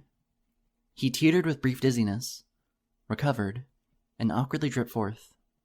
Aside from the greenhouse, I'd go to the lake on the east side of town, I guess. The lake? Yes. Staring into the waters makes me feel calm, meditative. Sometimes I go there to sit, relax, and simply reflect on life. Sounds wonderful. Ta-ta. I bounded away.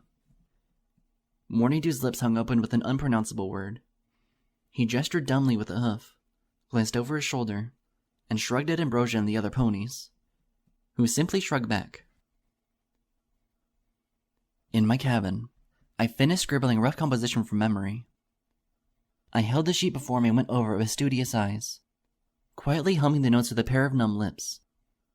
Blindly, I got up and trotted across the cabin. I stepped over the discarded sheets of a lunar elegy. I passed by my lyre until I stood in front of a wooden cabinet. Pausing, I turned and gazed thoughtfully across the tiny abode. Golden flowers rested where I placed them on an end table, in the corner of my home. At the sight of the near dozen tulips gathered in a vase, I smiled. Then my face tensed in thought. I turned to the cabinet. With telekinesis, I opened the panels and rummaged through several drawers. I finally found what I was looking for. A silken length of silver thread. Raising it before my eyes, I turned and glanced once more at the tulips. In a strong breath, I marched over and started plucking each glistening bud, one after another from the jar. The bell above the door to the Carousel Boutique rang loudly. Rarity was too busy galloping left and right across the interior to take notice. Oh dear, where did I put all that ribbon? I absolutely must bring some with me. Heaven forbid Fluttershy's dress might fall apart and I would have a single thing to mend it with. Ugh, I almost forgot. Twilight's gown! One of those sparkling star pounders is bound to become unstitched. I winced slightly as I marched on nervous legs into her domain. Miss Rarity, have I caught you at a bad time? A bad time? Oh, no, nonsense. Rarity gave a flippant laugh as she stuffed a myriad of awkward things into a ruby-studded chest. It's only 2 days into the Grand Galloping Gala, and I'm at my wit's end. How could this possibly be a bad time? She paused and ran a hoof through a noticeably disheveled mane. Oh, blessed Celestia. Rainbow Dash had better taken my warning seriously and kept her golden crown away from the rain clouds. The fashionista's eyes briefly burned like red-hot coals. If that thing turns out to be rusted during the dance, I swear I'll wrap a windpipe 3 times around the ears. Ahem. I boldly stood in front of her. I know this is very last second and all, but I was hoping that you might... Negatory! Rarity waved a hoof in my face. Cease while you are ahead, darling. I apologize sincerely, but I cannot fashion a dress or perform any alterations for any customer at this current moment. If you decide to have something mended, add your name to the list and I promise you that I shall attend to it as soon as I come back. But... I bit my lip and stared anxiously where I stood. This is really important to me. I do hate to be more emphatic than I've already been, ma'am, she said, pacing back and forth between her various tools. But this is not up for debate. And before you ask, no amount of bits, gems, or even land deeds could possibly sway me to the contrary. With a metallic clink, I had slapped my lyre down onto the table in front of her. The cosmic waltz, I uttered. She froze in her tracks. She stared at me. I beg your pardon? The cosmic waltz, I repeated, my eyes firm. I can teach it to you in under an hour. I gulped and added, so that way you can dance to it on the spot, in any given situation. She immediately dropped every piece of fabric or tape that she had been levitating around her. Sold!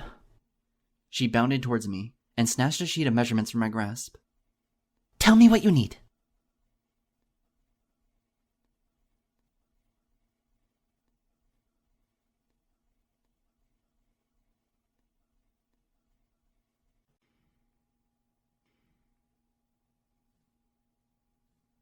I swear. Caramel fidgeted with the bow tie around his neck. He stood awkwardly in the morning sun beside another stallion on the north edge of Ponyville. Both of them were tied to a silver carriage as they faced the long east road towards Canterlot. This thing is gonna strangle me. Why did I agree to this again? Wind Whistler was suddenly hovering down in front of him.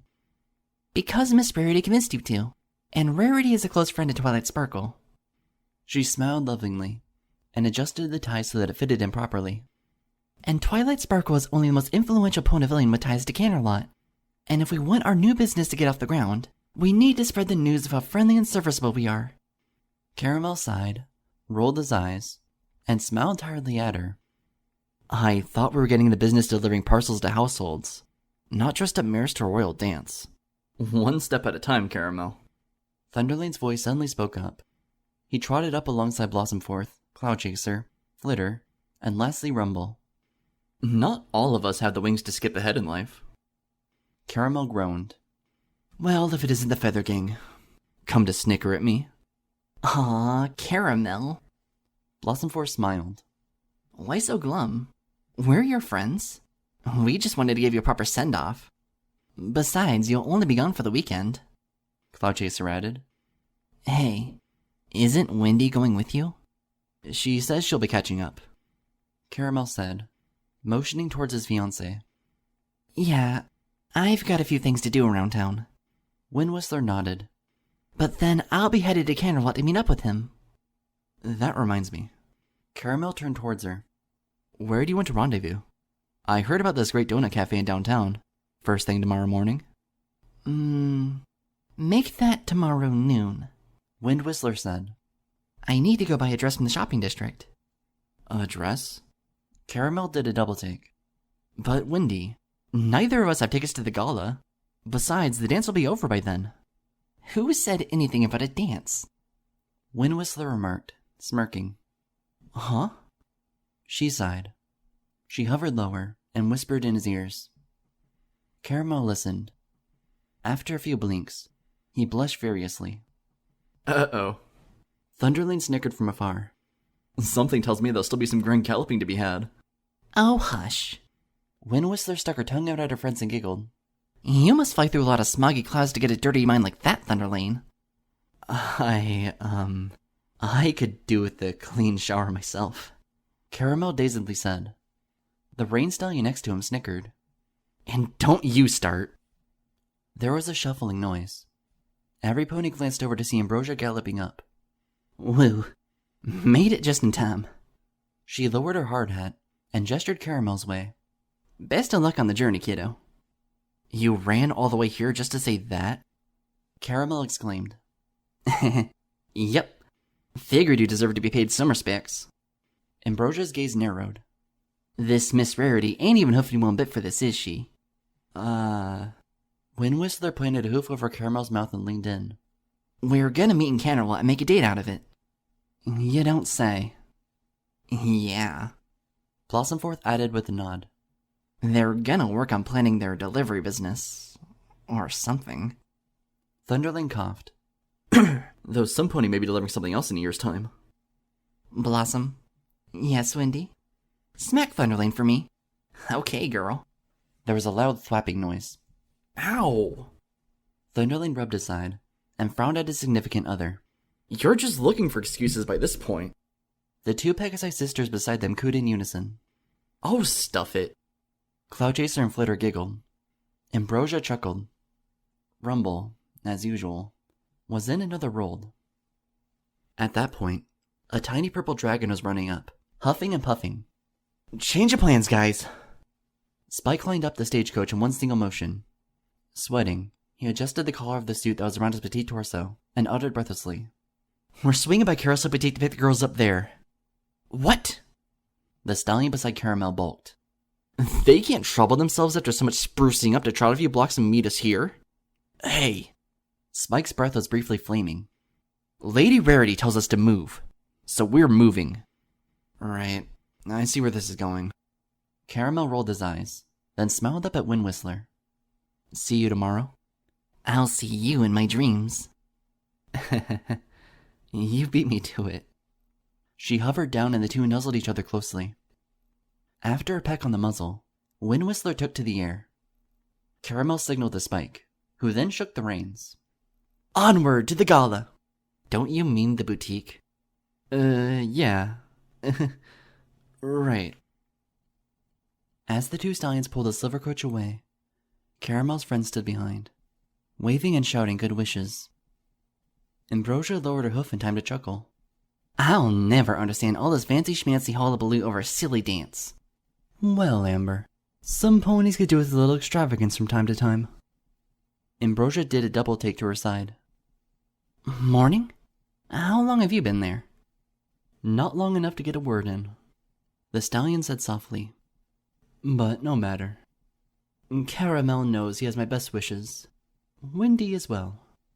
Morning-Dew turned and smiled at the others. I heard there's going to be a little party of sorts in downtown. Is any pony attending? Ugh.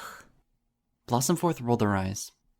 You mean the mayor's genius little constellation party for those ponies unlucky enough to have been snubbed invitation to the one true gala for how many time in a row? Pfft. Yeah. No thanks. Besides, we all know how to party, and we do it all the time. Thunderling said proudly. He glanced down at Rumble. Ain't that right, little bro? Rumble was muttering quietly to himself. Daisies, dandelions, roses? Yo, Earth to Rumble. Huh? Rumble jumped nervously in place, glancing up at Everypony. What? What the heck are you rambling about? I don't know. You don't know? The little colt gulped. In his squeaky voice, he innocently inquired.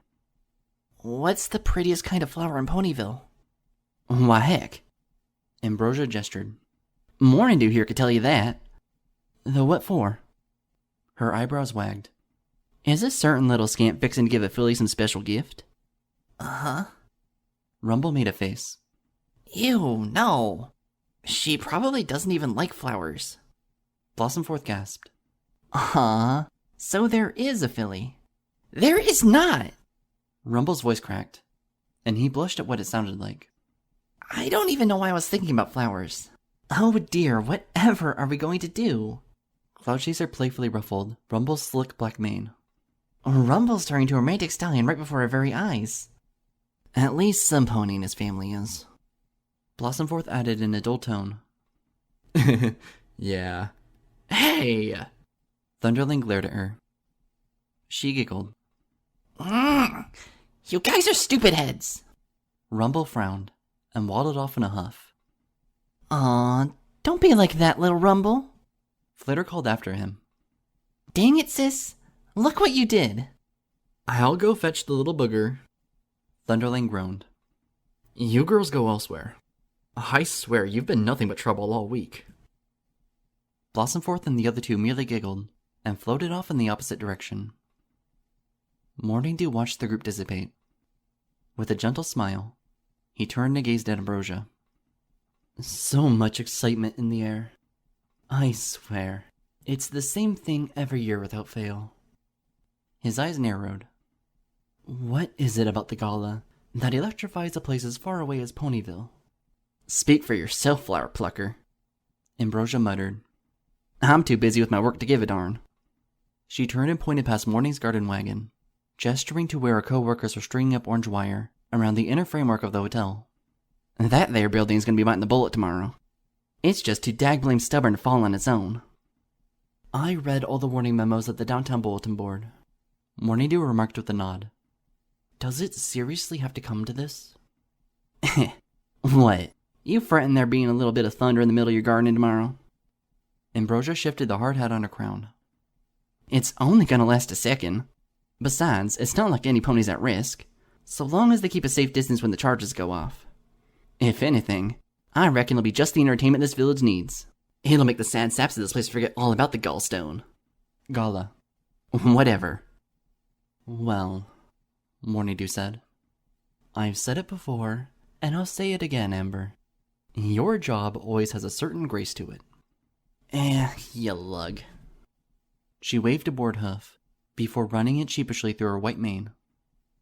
One of these days, I swear, your eye for beautiful things is gonna be the end of you. Her words trailed off, as her eyes squinted at a bizarre sight just beyond him. Her sweaty brow furrowed. Morning Dew blinked at her. Slowly, he turned around. The first thing that dawned his face was a smile. Well now. He reached his hoof into the wagon, and instinctively held forth a tulip. Good morning to you. Right then, his smile left him. His face drew a blank, but the gold texture of his coat remained as bright as ever. The next breath was wavering. Angel. I took a deep breath, poised gracefully before him. I was staring deep into his eyes, suddenly wide eyes, and in those blue pools, there was no mistaking the reflection of what he saw. A mint green mare clad in a silk and silver gown. It was a modestly simple ensemble, with the faintest golden trim embroidered around the cream-colored seams in tiny floral patterns. My lyre hung unassumingly from a golden sash draped across my left side. There was something atop my forehead that glistened in the sunlight, bringing out the highlights of my eyes. It was a crown of tulips, framed broadly around my horn, made up of none other than all of the flowers that he had given to me over the past several days, in his past lives. When an amnesiac ghost went out of his way to charm me, as I was incidentally charming him right then. Well, I said in as brave a voice as I could. I didn't mean for it to come across as so pathetically demure. I only wanted the soft moment to be carried on soft breaths. If you weren't a charmer, I added with a nervous smile. Please say it. Please. He gulped. He was frozen in place. He was dead still, but he was still Morning Dew. I am only charmed, he murmured. Oh, thank goodness. I gulped. My heart sang. I was afraid Rarity's marvelous gown would melt off of me with each subsequent heartbeat. I cleared my throat and tilted my head aside. You're too kind to make me such an offering. I pointed at the tulip in his grasp. With a relaxed breath, I finally allowed my blush to peek through my face's skin. But where exactly would I place it? He gazed at the tulip, then at the crown on my forehead. He gulped dryly and stammered. A very good question. He rubbed his neck and smiled awkwardly. Dear Celestia, will he ever stop being so precious? Ever painted a picture, and then you feel like something should be added to it, but you can't for fear of ruining it? I coyly gazed at the ground. Is every citizen Ponyville so poetic? Only the foolish ones. He cleared his throat. I'm sorry. I didn't mean to. No, don't be sorry. I took a step towards him. As a matter of fact, you're just the stallion I've been meaning to speak to. I am? He blinked awkwardly at me. Yes. You're Morning Dew, the town gardener, correct?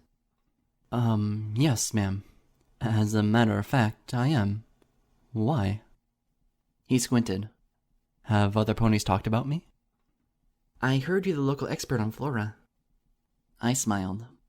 I was hoping to speak with you. Really? He said, gulping dryly. I was barely aware of Ambrosia at this point. Her figure shifted my peripheral vision. She glanced at Morning Dew, at me, and then at him again. Very, very quietly, she backtrotted from the scene until her alabaster figure melted into the background. I stood boldly in the foreground, gazing at the stunned earth pony in front of me. You see, my name is Lyra Heartstrings. I doubt you may have heard of me, but I'm a musician from Canterlot. I fidgeted slightly. Even with the buffers of the curse to cushion my words, I can never quite feel good about myself, unless my lies have an ounce of truth to them. And I have plans for performing a few shows around town. But I'm not satisfied with coming across like just any other minstrel. There is a reputation I have to live up to. So I need to produce a show that would truly dazzle the locals around here, beyond the mere melody my lyre makes. To do that, I have to set up a fabulous stage. Yes, and I was thinking about having a beautiful floral arrangement erected around me while I do my solo act. That's... He gazed at me, slowly nodding. So pretty. I smirked, my eyes darting his way. You don't say. I mean, He let loose a nervous laugh. That sounds like a pretty good idea. He placed the flower back into the gardening wagon. Well, you came to the right pony. That is, the other villagers have a good reason to suggest you come to me. It's not like I'm the expert on sofas and quills, 'cause I don't know who you talk to, but that's a different pony altogether. Oh geez. He ran a frustrated hoof over his face. There were many things that I desired from this encounter. Admittedly, the very last thing was making him so flustered.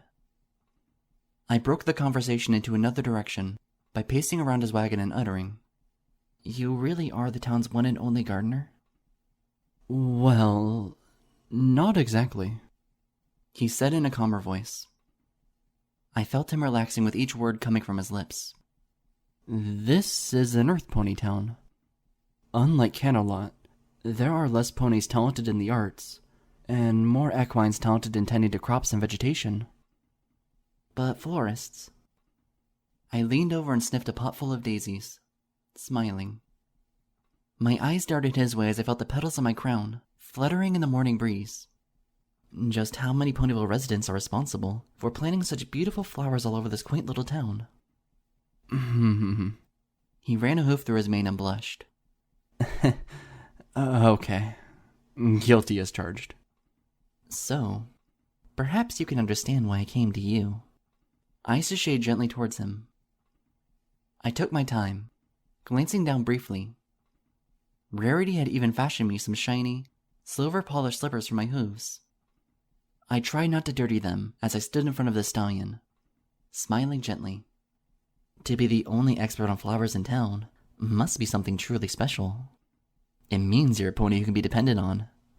A pony with an eye for beauty. Who else would I possibly go to for help with setting up my performance? Well, I don't know if one could call me special. Morning Dew began, but paused mid-speech. His blue eyes twitched, and I saw him tilting his nose up slightly. I couldn't help it. I gnawed pensively on my lip. Oh, please. Oh, please don't flip out. That... His face broke into a chuckling grin. Remarkable. Is that Jasmine? I gulped, and smiled as gracefully as I could. Yes. A true musician endeavors to be pleasing, in every sense. Oh, jeez. I'm already laying it on too thick, am I? It's a perfumed habit I, picked up from Canterlot. I suppose it's unbecoming of Ponyvillian standards. I winced. Stop talking! This is no time to be a sociologist! Thankfully, Morning Dew was a less rational pony. Or a more rational one. I couldn't tell anymore. I simply heard him talk and my heart jumped.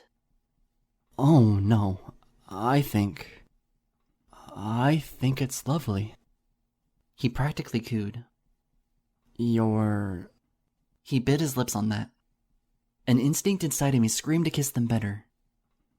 Clearing his throat, he said, You're looking for any particular type of flower? I imagine I could depend on your good tastes, I said, assuming it wouldn't take too terribly much of your time. Oh, no. He shrugged. I was done with most of my morning rounds. Morning rounds? I go from building to building at sunrise, making sure the flowers are still in bloom, keeping weeds from growing the shop fronts, those sort of things. The mayor has always had a very specific vision for this town. There are many places to cover to ensure that dream. I can only imagine. I was considering going to the building across the street to pluck it free of wildflowers. You mean the one where those construction workers are clamoring all about? I asked, pointing to where Ambrosia and her cohorts were still hustling. Isn't that place about to be razed? Yes, it's only taken all month. And... I squinted at him. Wildflowers? Seriously? I tried my best not to giggle. Are they really so salvageable? Morning Dew chuckled. Perhaps it appears silly, but I hate to see anything colorful go to waste, even if they're as common as oxygen. He glanced over at the half-demolished hotel. I know it sounds weird, but even a part of me regrets that in a few days, that old building will no longer be around. Once it's gone, a certain antiquity will be lost forever. What one pony sees as antiquity, another may perceive as an eyesore, yes? True. But I hate to think that life is so black and white. Really? He exhaled slowly, nodding. I found it to be a very useful belief to try and see the beauty in everything, especially the stuff in life that comes and goes. He gazed over at me, his handsome face calm and contemplative.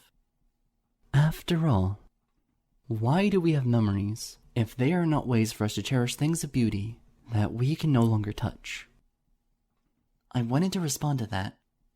I wanted even more to just toss myself into his forelimbs and preserve those words with my tears. But I stood in place. I had worked so hard for this moment to be real. I wasn't about to shatter it. Nor did I want to shatter him. You strike me as a very thoughtful pony, Morning Dew. I eventually murmured. The world is full of thoughts. Only flowers are worth growing, he said. Speaking of which, I shouldn't be wasting your gracious time. A Canterlot musician surely has a busy schedule to keep. Isn't there a gala for you to be attending? I giggled finally. I waved a hoof. Oh, that. There are far more charming places for me to be. I wouldn't want to be anywhere but in Ponyville at the moment. Well, if you insist. He performed a very timely bow. I am more than happy to be of help. If you would like to see a sample of the flowers I have to provide, I know of just the place to show you. Would you be so kind as to follow me, Lyra? Certainly. I froze in place. My ears rang. I looked sharply at him, squinting. Did you just... I'm sorry. That is your name, right? Lyra? Did I hear you correctly earlier? Yes, but...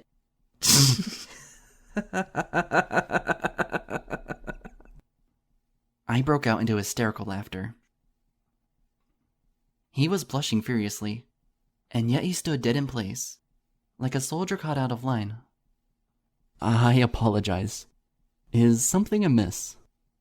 No, it's just... the way you pronounce my name. Am I saying it wrong? Well, not exactly. My heart was pounding. I hadn't the strength to explain to him that I was 1,000 times more amused than I was offended. I'm not used to ponies saying it like that. Truly? It's Lyra, not Lyra. I almost snorted, fighting to contain my giggles. It's so silly how you say it. He smiled bashfully and shrugged. The other way sounds rude. Like I'm almost calling you a liar. Well, think about it. It's just like the musical instrument, lyre. Something you're a prodigy at, no doubt. Yeah, and... I waved a hoof in his general direction as I nearly collapsed. I'm so sorry. It's just that... all this time, if I knew you'd say it like that... I wanted to faint. I wanted to fly. Could he possibly be any more adorable? The unpredictability of the moment made me want to hug him all the more. Goodness. Life is so goofy, isn't it? I don't understand. He remarked with a curious chuckle. When have I had the opportunity to say your name before, Miss Heartstrings? I felt a cold sheen of sweat forming at my temples. Whoops. Keep it together, girl. He can only tolerate a basket case so far. Well, you're right. Do forgive me. I'm, White lie, white lie, white lie. I'm not used to being up this early in the morning. I guess I'm a tad bit delirious. Good enough. It happens to the best of us, he said. Or only the luckiest of us. The most handsome of us. The bluest-eyed of us. If you would follow me, Lyra. He said correctly. For once, it was just as I had ever dreamed of him uttering it. I floated after him as if on clouds. We ended up in the center of a fantastic greenhouse, on the northeast edge of town. I had strolled past the translucent building on several occasions. Never before had I bothered taking a closer look, probably because the path I took eventually led me past him, and I had far more charming things to look forward to on a daily basis. Now he stood before me, talking to me, acknowledging me with a glint of joy sparkling in his eyes. Every awkward shiver, every bashful fumble was absent from his limbs. At the time being, he was confident, emboldened by the familiar flora hanging all around us. We were in his element, his world. I felt like a blissful wanderer on the threshold of this gentle stallion's kingdom, and every careful set of words that came from his mouth tickled my ears as I trotted past his pacing, narrating figure. Since you're from Canterlot, I can only assume you're used to affording a spotlight at your venues, so it would be a good idea to go with bright flowers that not only complement your appearance, but also highlight your position on the stage. You have a lovely flaxen streak to your mane, Lyra. Why, thank you. So, I was thinking carnations for if it's an inside show. An arched wreath with several blossoms would do the trick. If you're performing outside, however, I'm tempted to suggest these lilies here. He brushed his hoof past the plants in question. But as you well know, the flower has its own common connotation, and I very seriously doubt you're performing at a funeral. So, to offset that impression... He trolled a few paces down and gestured towards another row of flowers. These daisies could be added to the stage, and it would create a balance. You really do have a flower for any occasion or circumstance, I remarked, strolling along with him. It was very warm in there. I pretended that was because of the glass panels surrounding the greenhouse. That's quite remarkable. Ponyville is a tranquil, peaceful little town, Morning Dew said. As we strolled along the sample flora, he made a great deal of effort in brushing aside jutting leaves and branches so they wouldn't brush against me or my dress. I silently smiled at his subconscious gestures. We have a lot of time on our hooves, compared to the likes of Philadelphia or Manhattan or, I dare say, your hometown. Canterlot isn't as busy and stressful as many ponies here in the country may think, I said. After all, it is the Center for Equestrian Arts and Sciences. You don't achieve that pinnacle by fighting through morning traffic every day. I imagine they must have entire legions of gardeners employed in beautifying that city, he said. Especially with Princess Celestia and Princess Luna dwelling there. The ponies who landscape the palace had to be none other than Equestria's absolute best. Oh, they are good, I said with a nod. They are royally tested and approved, no doubt. But are they the best? I came to a stop and pivoted to face him. The palace groundskeepers do their job because they're bound by it. There's something to be said about such noble duty, but it's the same thing that has been said in countless generations before. Passion, however, is something that is all too often sorely missing, even in the deepest bastion of our country's most sacred alicorns. Perhaps, then, that is why so many souls from Canterlot come to visit this town. Morning Dew said aloud. They've spent all of their days surrounded by tradition, but then they come to Ponyville because they're searching. I smiled deeply. Searching for what? For passion? Please say passion. For completeness. That is what any pony wants in life. Or so I've long felt. A breath escaped my lips as I smiled towards the flowers. Okay. That was even better, in a way. But funny how so many ponies from all over Equestria are headed to this silly gala tonight, as if it's the only thing that will ever define their lives. I don't know about you, but I have lived in Canterlot all my life. The gala is hardly what it's hyped up to be. A pony would do well to pursue whatever he or she wants, and not let something that's popular become the apple of their eye. Like becoming an accomplished musician? He remarked with a smile. Well, that's just me. I gulped and gazed intently at him. What about you? Oh. He sighed and marched over towards a pot of daisies that he proceeded to inspect with gentle hooves. I'm very happy with what I do here in Ponyville. This village needs me, and I'm happy to keep them secure in the knowledge that their streets will never turn ugly. But is that all you'll ever do? I stepped towards him, swallowing a lump down my throat for courage. I know what I desire to do with my life, and I'm satisfied with it. I think that should be the same for every pony. But if we knew what our lot in life was, that would ruin the suspense, don't you think? I merely giggled at that. He looked at me strangely. In response, I cleared my throat and said, "Don't mind me. I think it's a charming excuse." His face was briefly deadpan as he gazed at the daisies once again. What you call an excuse, I call the hooves of fate. I bit my lip at hearing that. I remembered the bashful stallion telling me his life story the other day, beside his gardening wagon. After all this pretense and preparation, could it be possible that I still hadn't pierced the layers that deeply? Maybe I was trying too hard. Maybe I was. I personally think the carnations would be a fantastic choice.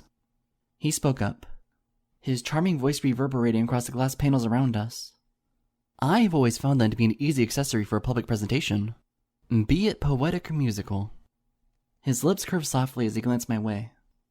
It would most especially be complimentary if you wore an ensemble like that while performing. I knew my teeth were showing by the glinting reflection of my smile in his eyes. So, you like silver? He instantly blushed and gazed towards the hanging greenery beyond. It's a very flattering color for a dress. Let me ask you something. I bravely shuffled closer towards him. I breathed lightly, my lungs on fire. The place was smoldering enough as it was. Carnations, lilies, daisies. They're obviously good choices for a public instrumental, but... I nibbled on my bottom lip for the space of 2 seconds, and finally rolled forth. What of a private performance? You mean like a serenade? He asked innocently. I slowly nodded, gazing up at him. His grin cracked awkwardly. I failed to see how you would need any assistance there, Lyra. My heart sank briefly. No? Then I saw his eyes resting specifically on the crown of tulips atop my head. My heart lulled to a calm, then spiked again as soon as his voice rang. Some things can't be helped, for they're perfect enough as it is. I exhaled weakly. Would he freak out if I placed a hoof on his shoulder? I felt a pulse that wasn't my own. Glancing down, I realized that I had already made such a contact. The next second that passed was like shattering concrete. Instead of panicking, I slowly spoke. If there's anything I've learned in recent months, it's that there will always be something in life that stands to be perfected. All it takes is the right moment. My smile was equally blissful and painful. And the right soul to spend it with. I saw the tiniest of fluctuations in his eyes. I couldn't tell if he was frightened or thrilled. Either way, he didn't bother to shove my hoof off of him, as he said, "You're a most remarkable pony, Miss Heartstrings." Then the smile came. I wonder, when you play music, is it even half as harmonious as your words? My breath came out in a gust of relief. He called me remarkable. That's good, right? That's at least worth 2 magnificents, or half a resplendent. Well, words only convey so much. I tend to ramble when I fixate on them. I turned my head, looking at where my lyre was hanging tactfully from the golden sash on my left side. But if you would like, I could give you a demonstration of just how harmonious I can be. Something loud echoed across the greenhouse interior. It sounded conspicuously like 2 pairs of legs tumbling to the stone floor. I stood there, frozen, too afraid to look and confirm my haunting suspicion. Nevertheless, I had to. And when I did, it explained why Morning Dew hadn't said anything for the past few seconds. Oh dear Celestia, the poor thing. It's happened again. Okay, don't panic. Don't be a frightened, hysterical filly like the other day. His his ordeal comes and goes swiftly. Just wait it out. Wait it out. I steadied my nerves, stopped squirming, and simply squatted down by his side. He was breathing. I could tell this time. The greenhouse was deathly quiet, so that I could detect the gentle wheeze pouring in and out of his nostrils as he remained lying there on the floor. His forward limbs twitched ever so slightly, and the contours of his face occasionally creased and uncreased. I tried to imagine what a life like that would be like. To be incapable of expecting when or if the lights might go out, and plunge oneself into paralysis. I tried not to pity him. I tried to ignore the horrible pit forming my stomach. But I couldn't. Gently, I reached a hoof out, brushing it ever so slightly against his blue mane, as if it was made of thin ice. I couldn't stop myself. It was all I could do to prevent a whimper from escaping my throat. In my cursed existence, I had been vexed by ponies collapsing into fugue states all around me on a constant basis. There wasn't a part of me that envied Morning Dew for his condition, for not being able to be in control of oneself. For all the evils of my curse, I at least had a grasp over my faculties, my sole anchor in life. And it was then that another horrid realization struck me. Morning Dew had collapsed. In the absence of his voice, I felt foolish, silly, and naked. A thin silver dress was a poor shield against a wave of chills assaulting my being. Not even the sunlight refracting through the greenhouse windows could any longer melt the reality of my situation away. So by the time he began stirring again, I was hardly relieved. I sighed, and I had to force out a smile as I murmured to his waking figure, "Are you all right there, sir?" He winced, hissed, and rubbed his aching head. Yeah, I think so. "You took a nasty tumble," I said in a deep monotone. My eyes were wandering the cobblestone design of the floor, mapping out a swift path home in my mind. "You're lucky that some pony was around to check on you. I guess." Why? Did I bump into something? "Nothing that can't heal," I said wryly, almost sounding like a certain construction worker. Swallowing, I glanced towards the exit of the place. "Well, now that I know you're okay, I suppose I should be on my way." Really? Morning Dew blinked several times, then squinted up at me. Does this mean you changed your mind about picking flowers, Lyra? "Thank you, but I froze. Every part of me froze. Every part but my heart. With each heavy pulse, my head rotated limply towards him, bearing a gaping expression. "You." My voice wavered. I didn't have the strength to hide it. "You remember me?" "Well," he shrugged. "It would be awfully rude of me if I didn't. Don't you think, Miss Heartstrings?" I was breathless. The image of him was tilting up. I soon realized it was because I was helping him up to his hooves, almost yanking him. My forelimbs brushed against his, and I didn't want to let go. Say it one last time." "Say what?" I clenched my eyes shut and looked away from him. "My name. Please, just say it." I felt his voice in greater proximity. He must have been looking at me up close to see if I had banged my head. Lyra Heartstrings? I choked on something. When I opened my eyes, his handsome face had fogged over. I stared at him, unblinking, until the image cleared, and it was just as crystal clean as from my dreams. "Where would you like to take me?" I murmured. Morning Dew raised an eyebrow. "Pardon?" I winced. My voice squeaked. What I mean is..." I smiled, tilting my head at an angle. I wasn't sure what I wanted him to see less, my burning cheeks or my moistening eyes. "Would, you like to take a walk? Together?" Morning Dew glanced at the flowers. With the business at hoof, he opened his mouth to protest. But after a lingering pause, he gazed down at me and grinned with ease. "Certainly. I, would like that, Lyra." "Good." I exhaled, nearly bouncing in place as I grasped one of his hooves with both of mine. "I know just the place." Morning Dew shook his head in awe as we strolled along. I always loved hanging out by the lake. "Really?" I hummed, smiling to myself as I sauntered alongside him.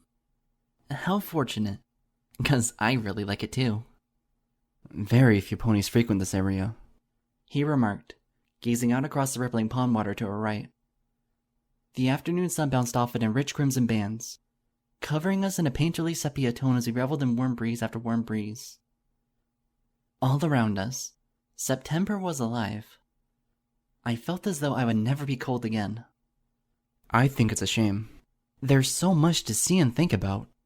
Still, at the same time, I'm rather thankful for the quiet." "Do you consider yourself a loner, Morning?" "On occasion, I suppose. He glanced at me. Why? Do you, Libra?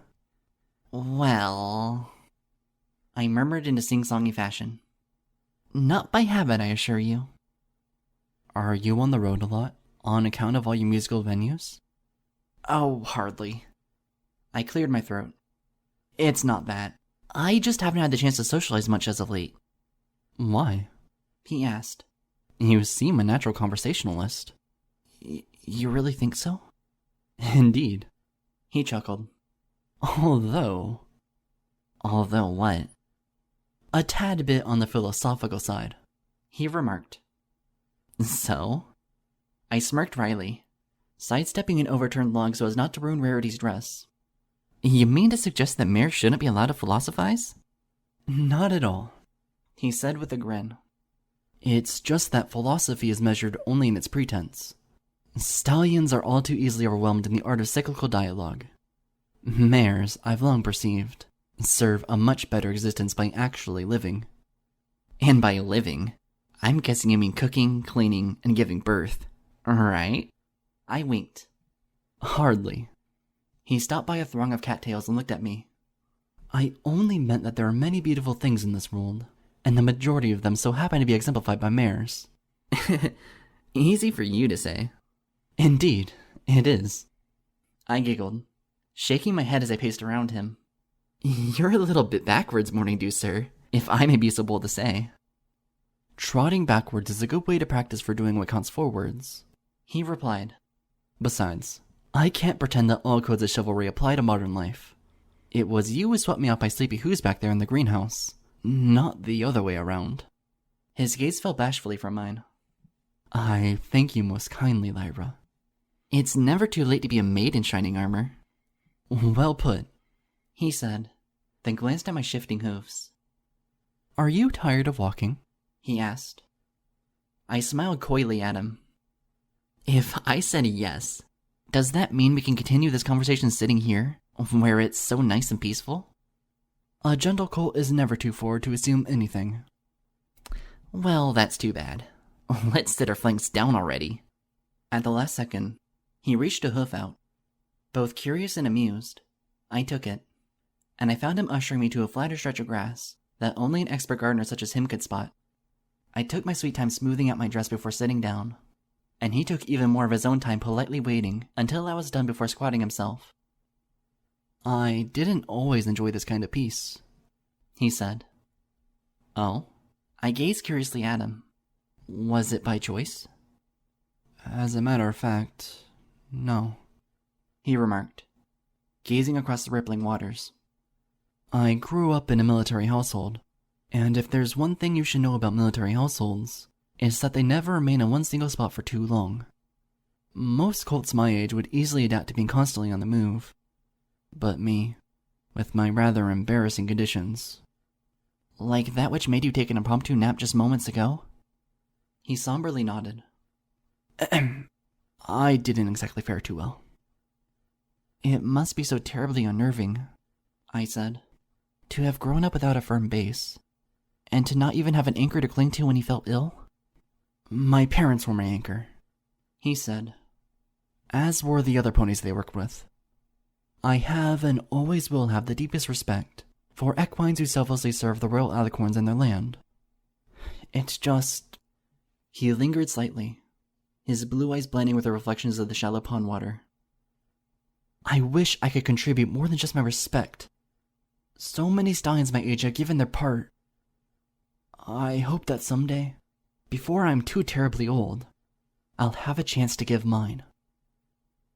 I gazed at his side, measuring the seconds that dripped by, until I bravely asked, Is it that you have something to prove?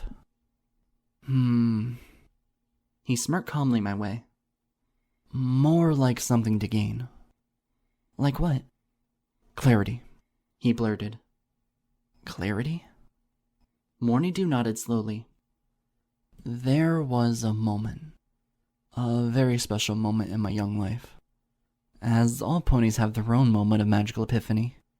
He gulped and gestured as he spoke. But for me, it wasn't just about discovering who I was and what I was meant to be.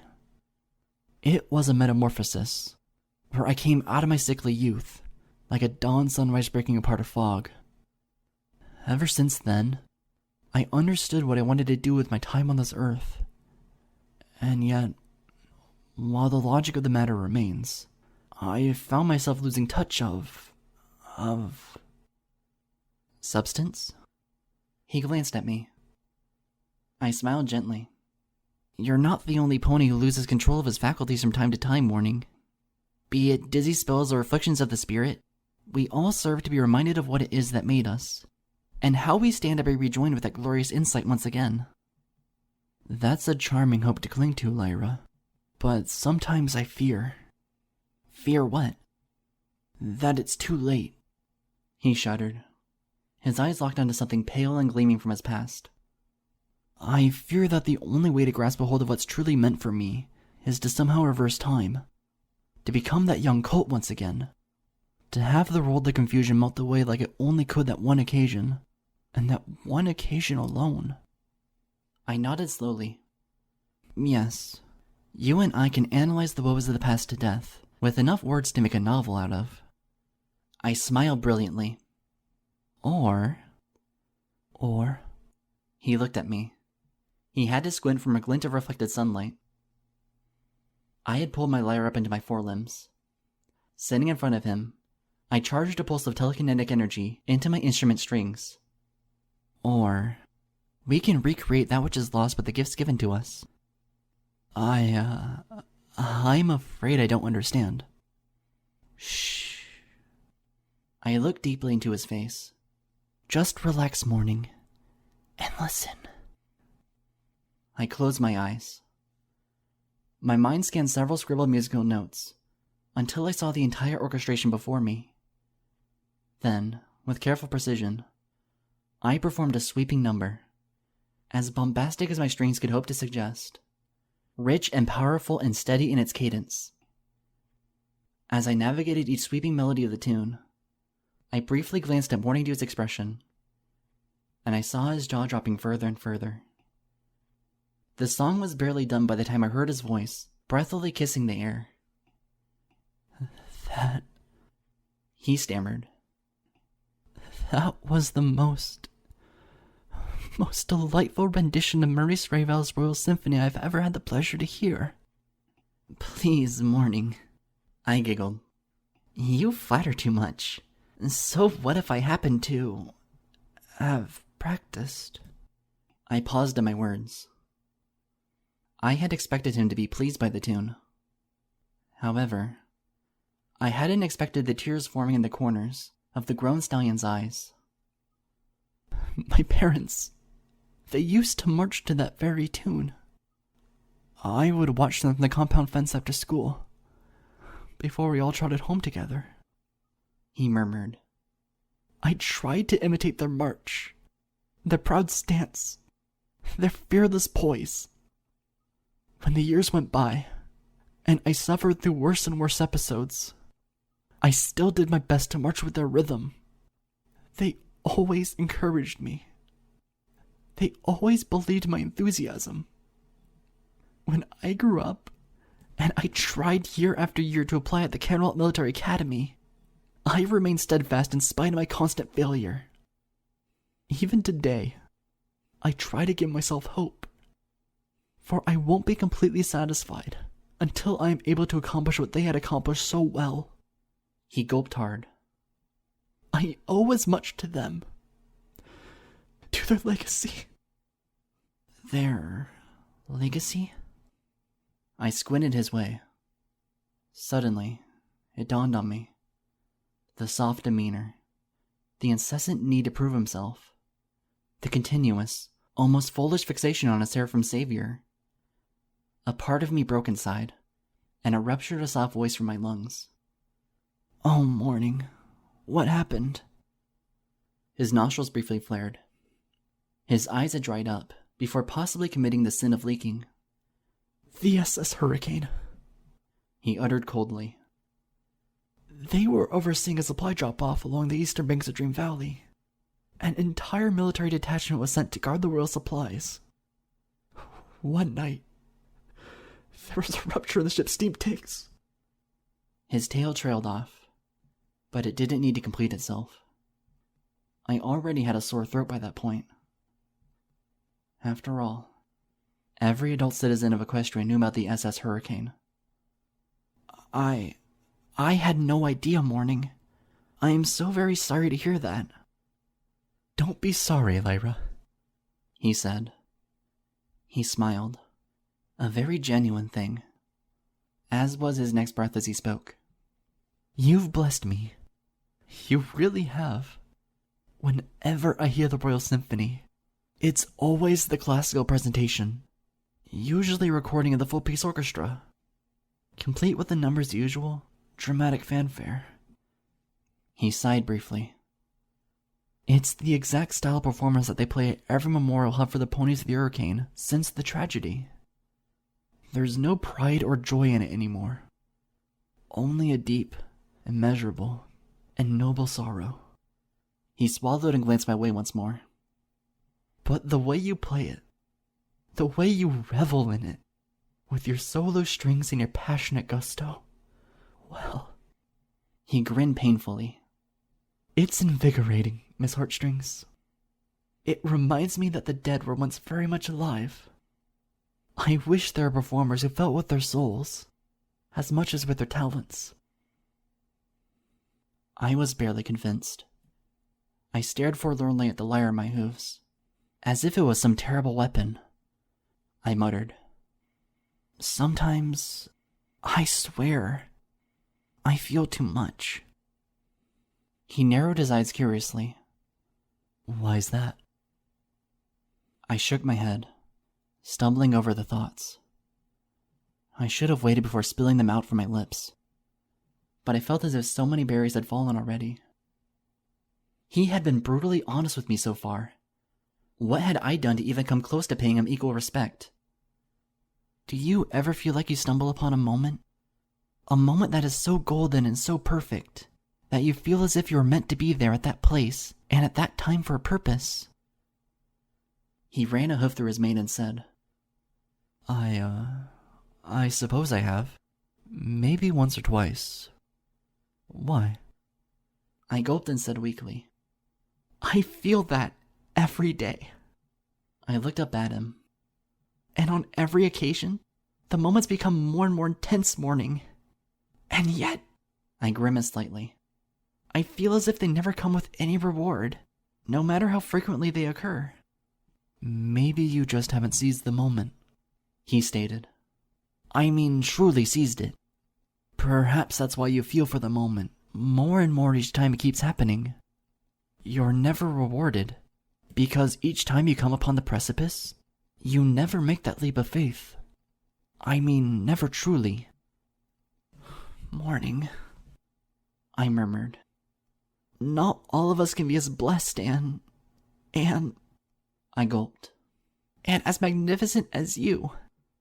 For me, I shall always have infinite moments like this, so gorgeously framed, yet so bitterly unrealized.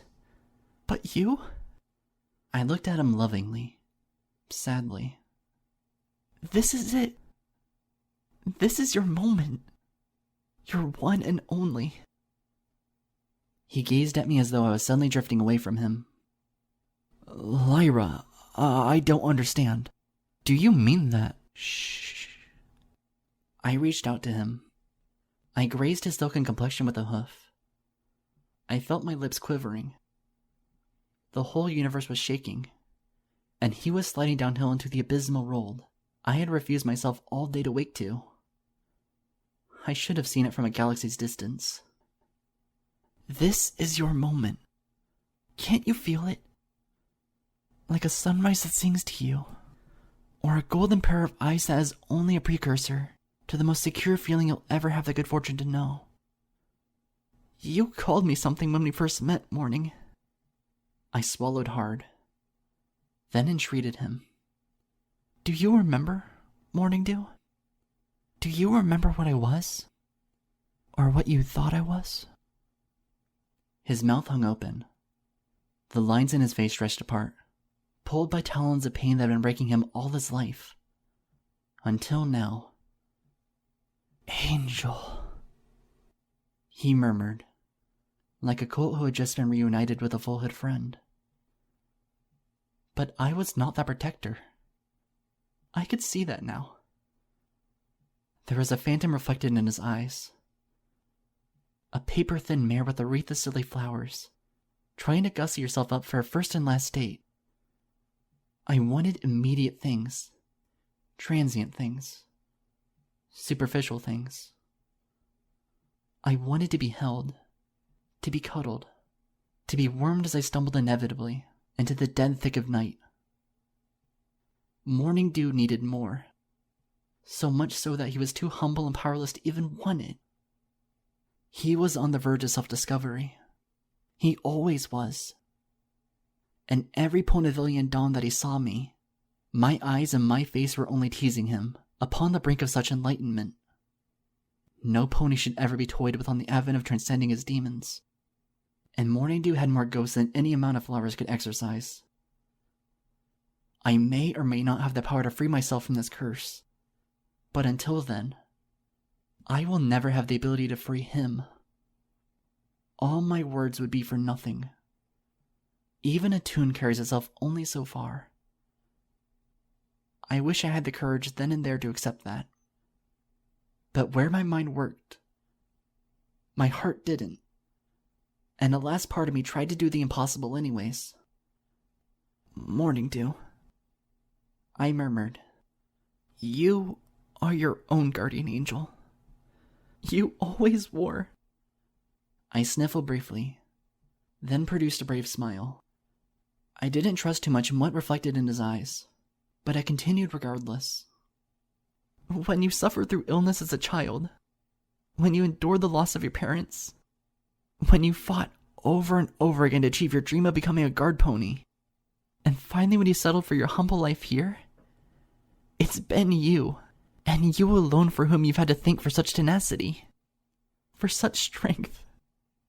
I bit my lip briefly, then finished with, I only wish you would accept that which has made you strong, that which is here for you in Ponyville. You don't need to keep searching. He gazed at me. His eyes were soft. I knew I was going to break before he even said it. I didn't know I was searching until I met you, Lyra. He exclaimed breathily. How could I have always been my own guardian angel? And yet it is only now when some pony like you is here, filling me with such song and wisdom and joy, that I'm starting to feel secure. He smiled blissfully. Please, believe me, I'm not searching. I dare say I found it. I found you. His eyes narrowed on the breaking point. Who are you? Please tell me. I must know more. I wanted to tell him. I wanted to weep. I wanted him to know that I was the right pony. The only pony. I was the one soul that needed to be guarded, to be held, to be made happy and safe in his embrace. All his days of wandering, all his days of lonesome trepidation, of fighting against the grindstone of his afflictions, they were all preparing him to meet me, and it would all end in tragedy. For as soon as we found each other, I would live, but he would die. By the throes of Nightmare Moon's taint, this version of him that had become enlightened, that had become blissful, that had become secure in this place in life, would no longer be. And there I would be left alone, once again forced to grow flowers out of the ashes. I'll tell you more, I said suddenly in a monotone voice. He couldn't see where I was going. He didn't know the cold darkness hanging over us both, like an onyx ceiling. I was the only one who knew. And it was my fault and my fault alone that things had limped this far. But first, my little florist. I barely managed to speak. My voice was cracking too much. I cleared my throat and forced a smile. I need you to do something for me. Anything. He murmured, entranced. Name it. My eyes traveled the landscape behind him. There were several sets of trees at the lakeside. Some of them were 10 feet away, others were 20. Finally, there was a row of trees about 35 feet distance. Beneath them, several brightly colored shapes fluttered in the wind. Could you march over there really quick? I weakly pointed. And grab one or two of those marigolds? He glanced behind his shoulder at the trees, then back at me. Marigolds? I giggled lightly. My voice was raspy at this point. I avoided his gaze before he could see my long face. I want to explain something.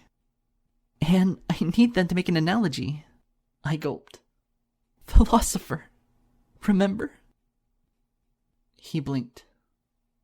Slowly, he nodded. Very well then.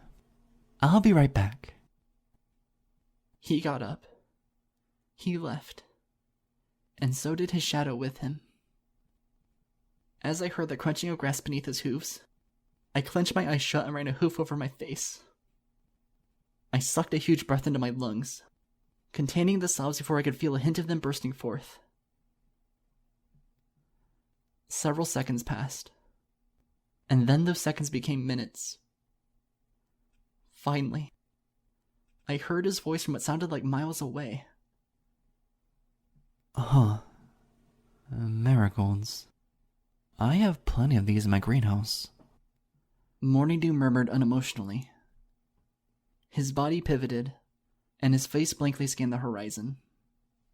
Why am I spending a perfectly good afternoon gathering more of them? The stranger may have looked my way. Or he may not have. I had already gotten up and swiftly trotted from the lake. After all, a murderer never stays at the crime scene. The cabin greeted me like a tomb. I stood there, the dress hanging limply off me with the grace of dead skin. With every breath I took, the fragrance of morning dew became fainter and fainter, painting that entire afternoon with the transparent shades of a decaying dream. I lurched forward, my hooves shuffling lifelessly. I saw the abandoned elegies lying in a discarded phalanx. The very sight of them burned into me, searing and convicting the cowardly barriers I had pulled over myself. When will I ever learn? When will I finally come to terms with the things that I deserve, and the things that I can only afford to desire? With a sigh, I levitated the crown of tulips off my head.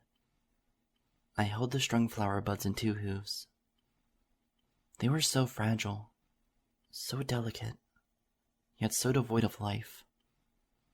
I could have left them where they belonged, on their stems, being fed the moisture and care they needed to survive as long as possible. But that wasn't what I chose to do. I plucked them from their foundations and threaded them into a silken circle of superficiality, just like everything I had done that day had been cheap and paltry and inexcusably desperate. I wasn't sure what angered me more, that I thought such an aesthetic presentation could possibly win Morning Dew's affections, or the fact that the gesture had actually come so close to succeeding. I winced. I gnashed my teeth. My hooves rubbed together, threatening to grind the golden petals to a pulp. But I didn't let them. After all, enough beautiful things had been destroyed that day. I placed the flowers onto the end table, pulled my slippers off, and hobbled over to the bed. I collapsed across the cot. I didn't bother peeling the dress off. I was too weak, too encumbered by shivers and shadows. I once again had the dream, the fantasy, the deep warm place where a phantom doppelganger of Morning Dew was there to hold me, to caress me, to remember my name and whisper it to me. beyond the iron curtains of the cursed night. All that ever was, all it would ever be, was a vision, a fancy idea, a happy thought for an unhappy prisoner. I should have known better than to have entertained the notion that I could have transformed any of it into something concrete and real. I should have had more respect for Morning Dew than to have dragged him into my ordeal. He had a soul, just like every other pony in this place. It was high time I came to grips with the fact that the things I do to the spirits around me, though impermanent, are still very much real and potentially devastating. My task in Ponyville was to trail the musical goddess, not to become one. It's one thing to seize the golden opportunity in life. It's another thing altogether to conquer at the behest of souls, too weak to retain meaning from the matter. I clenched my eyes shut and curled my limbs to my chest. All I had to do was accept it, to finally embrace it. I was alone. I am alone, and forever will be. It is my duty to unlock the elegies, and nothing else. I've only needed to be reacquainted with my resolve. After all, what better task is there for a ghost to accomplish?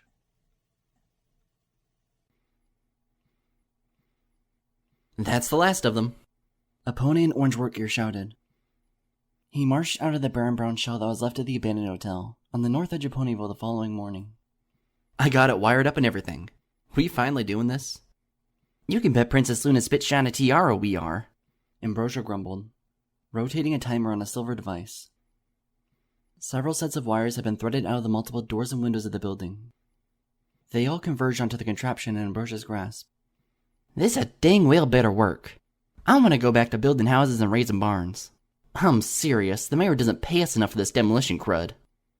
I don't know, Amber. The stallion chuckled, adjusting his hard hat. I always figured you were natural for tearing walls down. No, that's what your mama does when she pays a visit to the outhouse. Hardy har har. Enough hijinks. Did the others set up a perimeter? Yep. They just finished combing over the area 4 times. There's no pony around for 100 feet. Good. Let's get this over with. Ambrosia paused in fiddling with the timer to shout over her shoulder. Okay, Everypony. 3 minutes. Keep back like you've been told to. As it turned out, a thin line of random pedestrians were watching from a safe distance. They waved and cheered with meager enthusiasm for the dramatic implosion that was to happen. Ambrosia gave her coworker one last glance. Ready? Ready. He nodded. And set. She twisted a lever. The silver device began ticking away as the timer counted down the seconds until detonation. The 2 work ponies wasted no time. They galloped briskly away from the site until they were barely within shouting distance of the ill-fated hotel. Catching her breath, Ambrosia came to a stop beside her fellow workers and a small group of excited onlookers. Several orange signs had been planted in a white circle around the site, repeating the words of warning that the memos in downtown Ponyville had been broadcasting all weekend. Phew. How's this for a gala? Ambrosia remarked. Many ponies around her snickered and chuckled. It was around this point that I had trotted up. It was later in the morning than I was used to arriving. This was no accident. I had hoped to not run into a certain stallion. To my solemn relief, Morning Dew was nowhere to be seen. I hung in the shadows of the line of gazing ponies, feeling my saddlebag weigh me down like a bag of bricks. My sighs were just as heavy, as I gazed one last time at the doomed hotel building. This week seemed to be the perfect graveyard for memories. I only wish I wasn't the town's one and only undertaker. I feel like something's missing, Ambrosia said. Don't say that, Amber. One of her coworkers grumbled. That ain't even remotely funny right now. She chuckled, breaking the tense silence as the ponies awaited the impending implosion. No, not that. Oh, I know. Morning Dew's a no-show. What's up with that? Why? You were hoping to be around to marvel at your hoofwork? One coworker said to her. 2 minutes. Another called out. Ambrosia responded to the first pony. Perhaps it's for the best. He's always a sucker for sentiment. Somehow, I just know it. Seeing this here building go down will break his heart. Ambrosia's face grew pale. Her mouth hung agape. It was an expression most unnatural for her. Uh-huh. Her coworker squinted at her. Amber, what's up? What? She pointed a hoof, murmuring breathlessly. Who in Tartarus's name is that? Everypony looked. I too craned my neck to see better. When I did so, my heart sank. A tiny pale Pegasus had approached the site from a high altitude. Fluttering past the signs and warnings, he landed directly in front of the building. The colt immediately began rummaging through a series of bright stems and buds left in the windowsills of the doomed structure. One by one, he began plucking the most colorful flowers. Wild flowers that were only there still, because Morning Dew hadn't harvested them. Which was entirely because a certain unicorn had chosen to distract the handsome gardener all of yesterday. Oh dear Celestia, no! Kid! A pony shouted. He and several others dashed forward. Get away from there! Now just hold on! Ambrosia shouted, holding them all back with an outstretched pair of hooves. Don't every pony go galloping in at once. That place is about to blow. She alone took 3 steps forward and cupped her hooves around her mouth. Hey, Shrimp! Get your pale little butt out of there! Explosive charge is about to go off! There was no way in Equestria that Rumble didn't hear that. As a matter of fact, he gasped, his eyes wide and panicking. His wings fluttered ahead of his hooves, desperately trying to lift him up. Almost immediately, though, he plummeted hard into the ground, wincing. He tried lifting off again, and then again. He couldn't budge. We all watched in heart-throbbing horror, confused as to his predicament, until it suddenly dawned on us. Weeds, a pony murmured. The kid's leg is caught in some weeds. Help! Rumble's voice squeaked from a distance. Please, I'm stuck. 1 minute, a panicking coworker stammered. Hold on. Ambrosia motioned for the others to stay while she galloped forward. I'm coming for you, kiddo. Just stay put. I've got him, a voice shouted. A voice that was far closer to Rumble already. I wasn't sure if my heart should have leapt at that tone or not. Then I swiveled and saw his abandoned wagon rolling over to its side, directly behind a line of caked up grass. I covered my mouth with a pair of hooves, and turned towards the hotel. Morning Dew was already there before my eyes could reach him. Skidding to a stop, the brave gardener planted a calming hoof on Rumble's neck, leaned over, and snapped the entangling weeds with one fierce bite of his jaws. Rumble limped free, wincing slightly as he stumbled forward over the many detonation wires, warming into the building above them. 30 seconds! Some pony's voice shrieked. I could barely hear them, for as much as I wanted to rejoice, the part of me that understood the cold breath of fate was still sitting on edge. Go! Go! Morning Dew was shouting, panting, dizzy. Oh, please. Please, no. As Rumble trotted briskly ahead, Morning Dew took up the rear. For a meager 2 seconds. His breath came out in 2 lasting wheezes, and suddenly his body deflated. The noise of his collapse startled Rumble. The little colt spun around. Oh, jeez! He squeaked. Instead of running the rest of the way to safety, he turned around and desperately tugged at the stallion's mane with his hooves. Mister, come on! You heard what they said! Celestia, help us! Morning! Ambrosia shouted. Her eyes took in the ticking time bomb that was the hotel one last time, before she bravely dashed forward, only to have something else dashing past her. The sheer velocity of the strange movement threw her off balance, so that she collapsed to her chest and gazed helplessly up at the scene. I was galloping fiercely towards the 2 ponies. I shrugged the saddlebags off my flanks in mid-sprint, kicking up soil and grass as I rocketed on the sheer fuel of my hyperventilating breaths. Cold sweat stained the corners of my hoodie as I slid past Rumble and Morning, and dug my hooves solidly into the earth. Please, miss! A tearful Rumble was whimpering, begging. You gotta help me move him! There's no time. Get behind me, I said. But... And stay close. I was already gritting my teeth, seething, facing angrily at the hotel as I threatened to spill thunder into my skull at any second. A green light pulsed, lighting up the flimsy 10 feet between us and the impeding disaster. I hissed as a tiny dome of emerald energy finally solidified above me. Just as I erected Twilight's protection field, chaos broke loose. The charge went off in the center of the building. The hotel collapsed into a billowing cloud of mortar and sawdust. Then several explosions went off from deep within, as the hulking weight forced the foundation to buckle in 24 places at once. We were greeted with a sea of splinters and shrapnel splashing towards us. Rumble shrieked and clung to morning dew. Gnashing my teeth, I squatted before us and tilted my head forward. I took the brunt of the debris with my shield.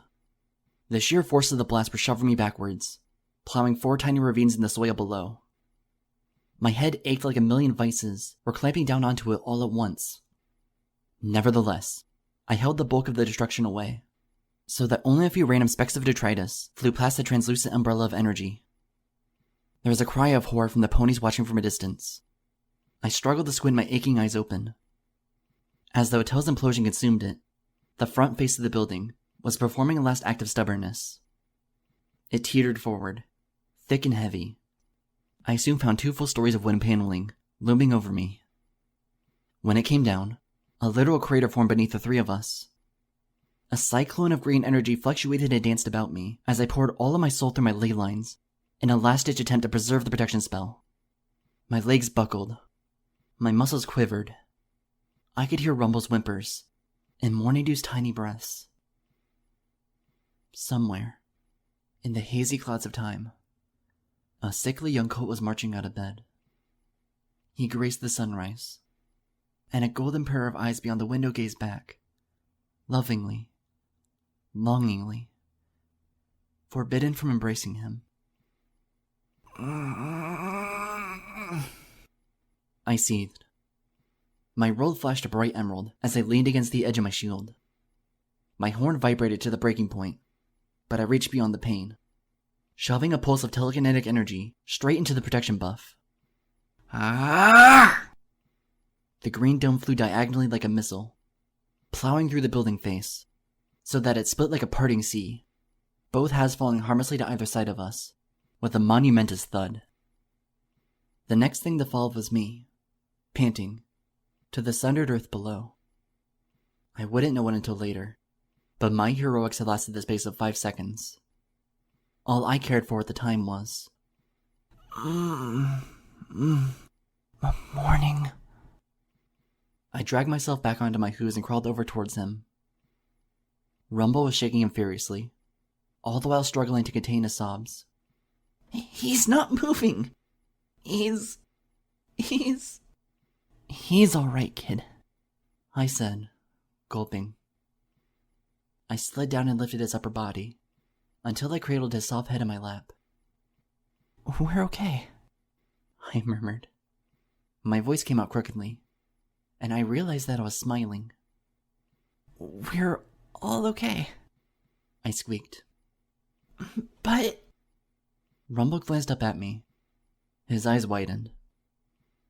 I was confused, until I felt a warm trickle of liquid rolling down my neck. I reached a hoof up and dipped it, wincing, into a thin gash below my left ear. I realized that my shield had saved the day, but it wasn't perfect.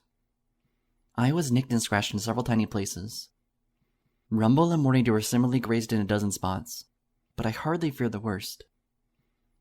However, when Ambrosia and several other breathless ponies galloped up, the blood was the first thing they saw.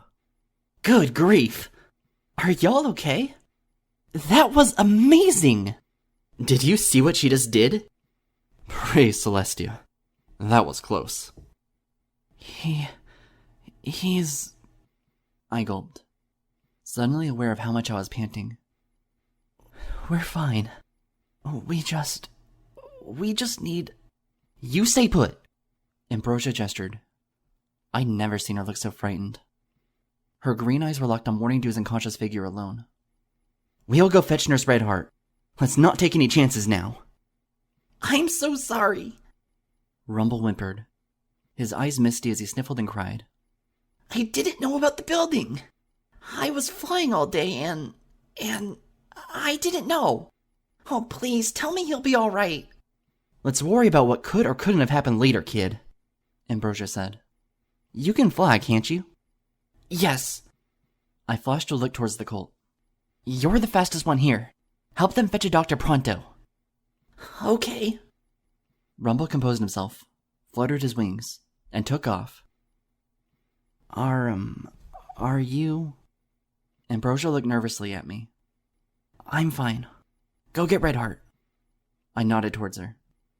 I'll watch over him. She nodded fervently. In a blur, she and her coworkers galloped towards the center of town. I was left alone with morning dew on my forelimbs. The hotel site settled quietly around us, like the aftermath of a terrible battle. I felt my breast slowing to tranquil waves as I cradled his warm body and looked him over, carefully spotting the tiny cuts and bruises that blemish his otherwise perfect coat. I saw a tiny cut along his left cheek. Gently, I raised a hoof to his face. As soon as my hoof touched his silken complexion, everything within me froze.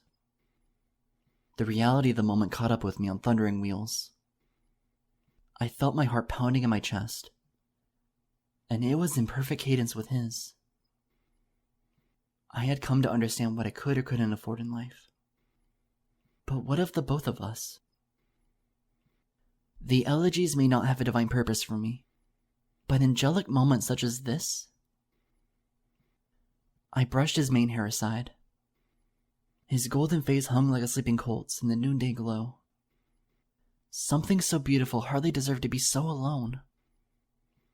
It was selfish of me to believe, but I didn't care.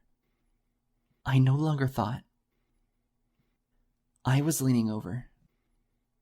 I held him gently towards me until our foreheads made contact. I never felt like melting so much before. I nuzzled him. I cherished him.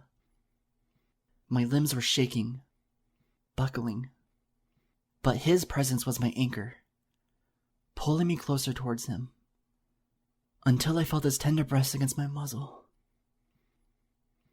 That was what broke the dam.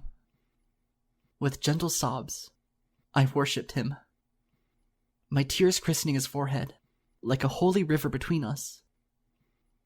He was so warm, so fragile, so alive. I wish that I could be alive too. Angels visit this earth sparingly for a reason. They need terribly blissful moments like this to remind them what's worth protecting. For it is all too often something incapable of possessing. Unlike this moment, a memory that shall stay alive forever in the center of my wilting spirit, that I shall never allow to implode, for as long as I'm alive to preserve it. When Ambrosia, Rumble, and the others returned, and Nurse Redheart in tow, I was gone. Morning dew awoke to their concerned voices, their careful ministrations and their gentle assertions. As he was bandaged back to health, he reached a hoof out and gently patted Rumble's and Ambrosia's shoulders in turn. He did so in a dazed fashion, his eyes and ears twitching in one of a warmth that was suddenly lacking. He brushed his hoof over his forehead and was only mildly surprised to feel it moist from a secret baptism. He gazed at the evaporating tears on his forelimb and glanced skyward, like a young colt waking to the golden dawn. I sat on the park bench the following day, my lyre lying by my side. I didn't play it. I hardly breathed. I stared into the warm shades of late summer, my lungs slowly rising and falling. A few random bandages clung to my figure as my body mended from the previous day's debacle. I didn't feel proud. I didn't feel victorious. A guardian angel with no home to fly back to hardly has anything worth heralding. When his hoofsteps came around the bend, it was like gentle thunder breaking the stillness of the afternoon. I saw Rumble trotting lonesomely along the path in my peripheral vision. He navigated a series of continual sighs, each one deeper and more somber than the one previous. Soon, his solemn gait brought him to the shadow of a tree on the crest of a hill. He slumped down beneath it, gazing at the thick soil beyond his hooves. Eventually, I looked his way. I cleared the dryness from my throat and uttered, "Is there anything worse than a Pegasus who doesn't have his head in the clouds?" Huh? He glanced my way, then winced. Oh, hello there. Hi. You're gonna yell at me, too? He grumbled. Everypony else has. What for? He toyed limply with the blades of grass around him. I almost got a pony killed the other day. Really? I smiled gently. You don't strike me as a murdering type. No, it's not that. He groaned.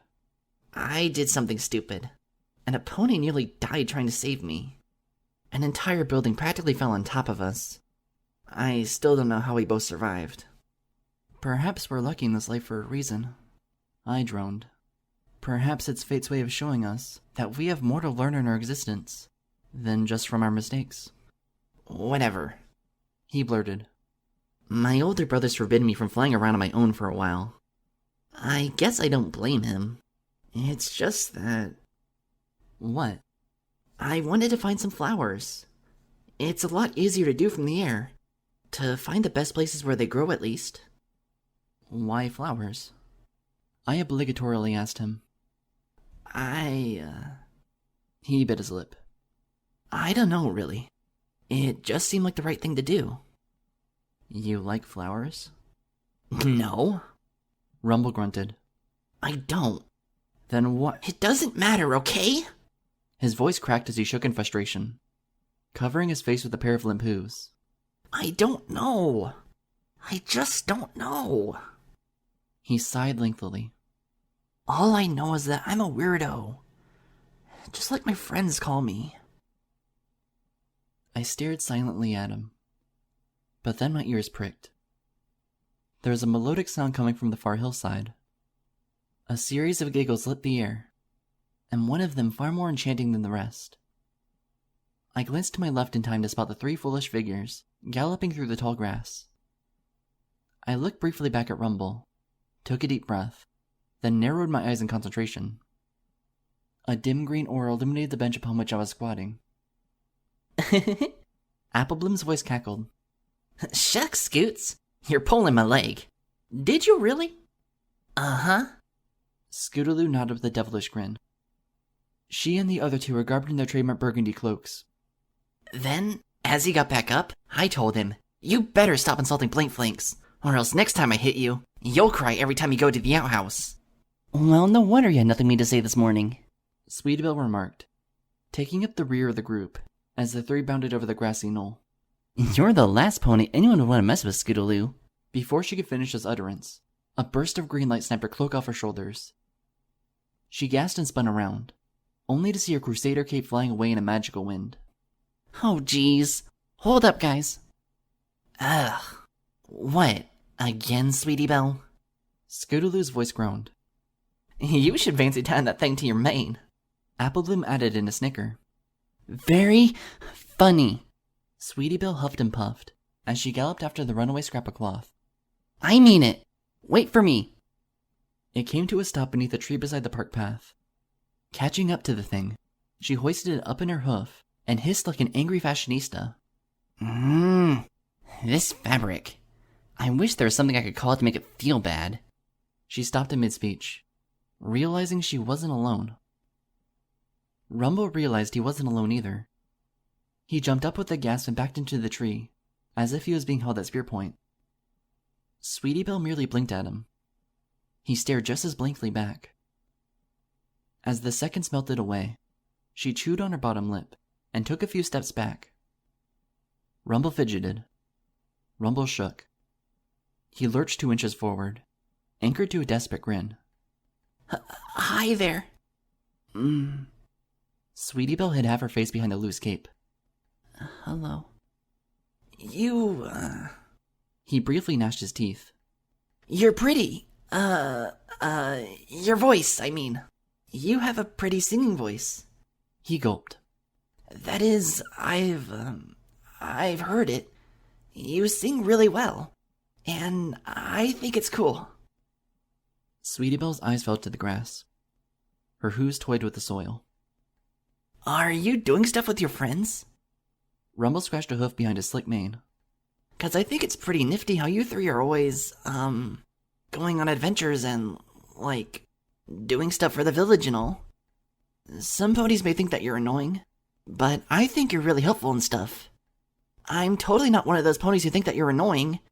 I don't even know why I said that.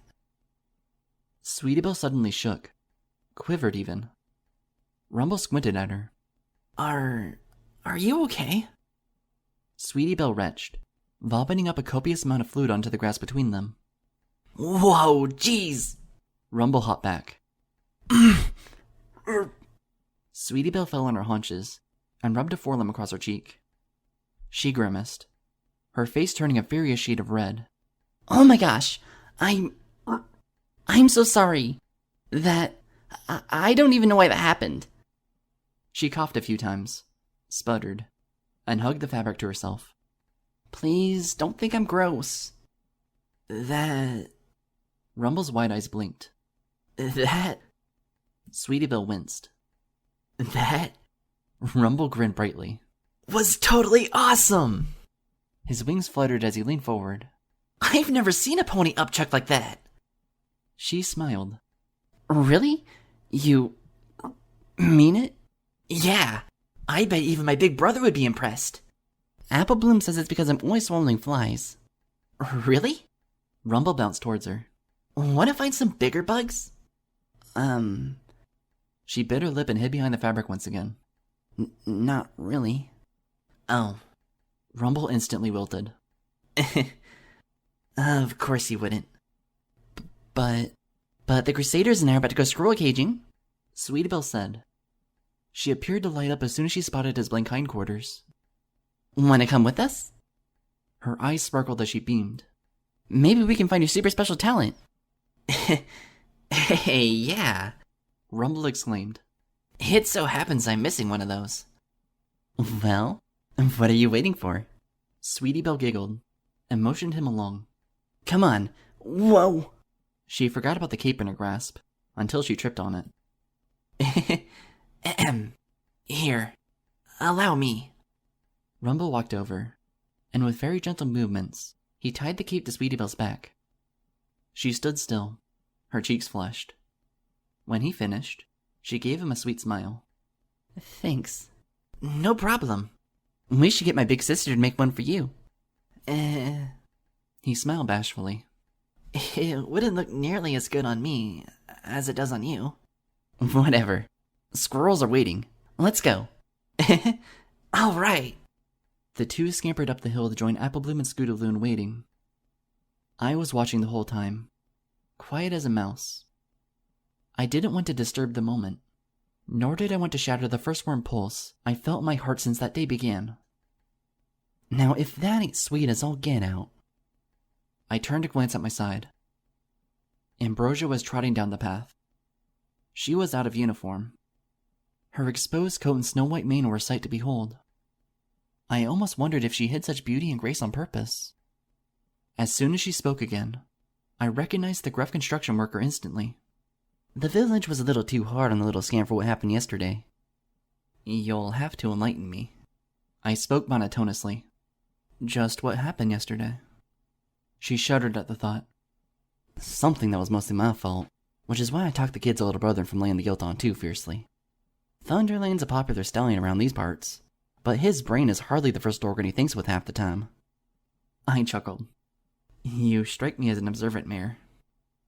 Not observant enough, I reckon. Ambrosia groaned. She sat momentarily on her haunches and ran a tired hoof through her mane. I should have taken more precautions to keep ponies away from the hotel when we demolished it. I should have put up more signs. I should have spread the news to more Pegasi. I shouldn't have used time charges. It's easy to pick apart an impossible situation after it's happened than before.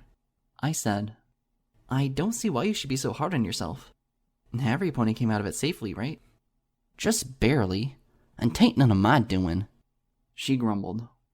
I swear. It's as if I've been too terribly distracted these last few weeks. It's not the kind of professionalism I've been hankering to show. Let me guess. I shrugged. The gala's got your mind in the clouds. As if. She briefly guffawed, then rode the sloping crest of a sad sigh. I wish life was that dag-blame simple. If it's not the gala that's been distracting you, then what? I asked her with a chuckle. Then it dawned on me. My smile left as sharply as the breath coming out of my mouth. Who? She bit her lip as her face grew long. I've seen that look before, reflected in a charming stallion's blue eyes. 'Tain't no matter. I've prattled and rambled like a little fool, and it's just too late to make anything of it. Besides, I was born to be a real brute.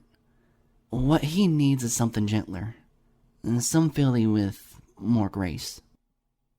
I gazed softly at her. I gulped and said, "What a pony needs, a pony often already has. I've learned that the ones who search the hardest are usually the souls who end up alone." There are worse fates. Ambrosia mused. Yes. I slowly, coldly nodded. There are. She fidgeted a final time, sighed the last layers of guilt off her shoulders, then produced a brave smile. Well, no sense in fussing the mistakes of yesteryear.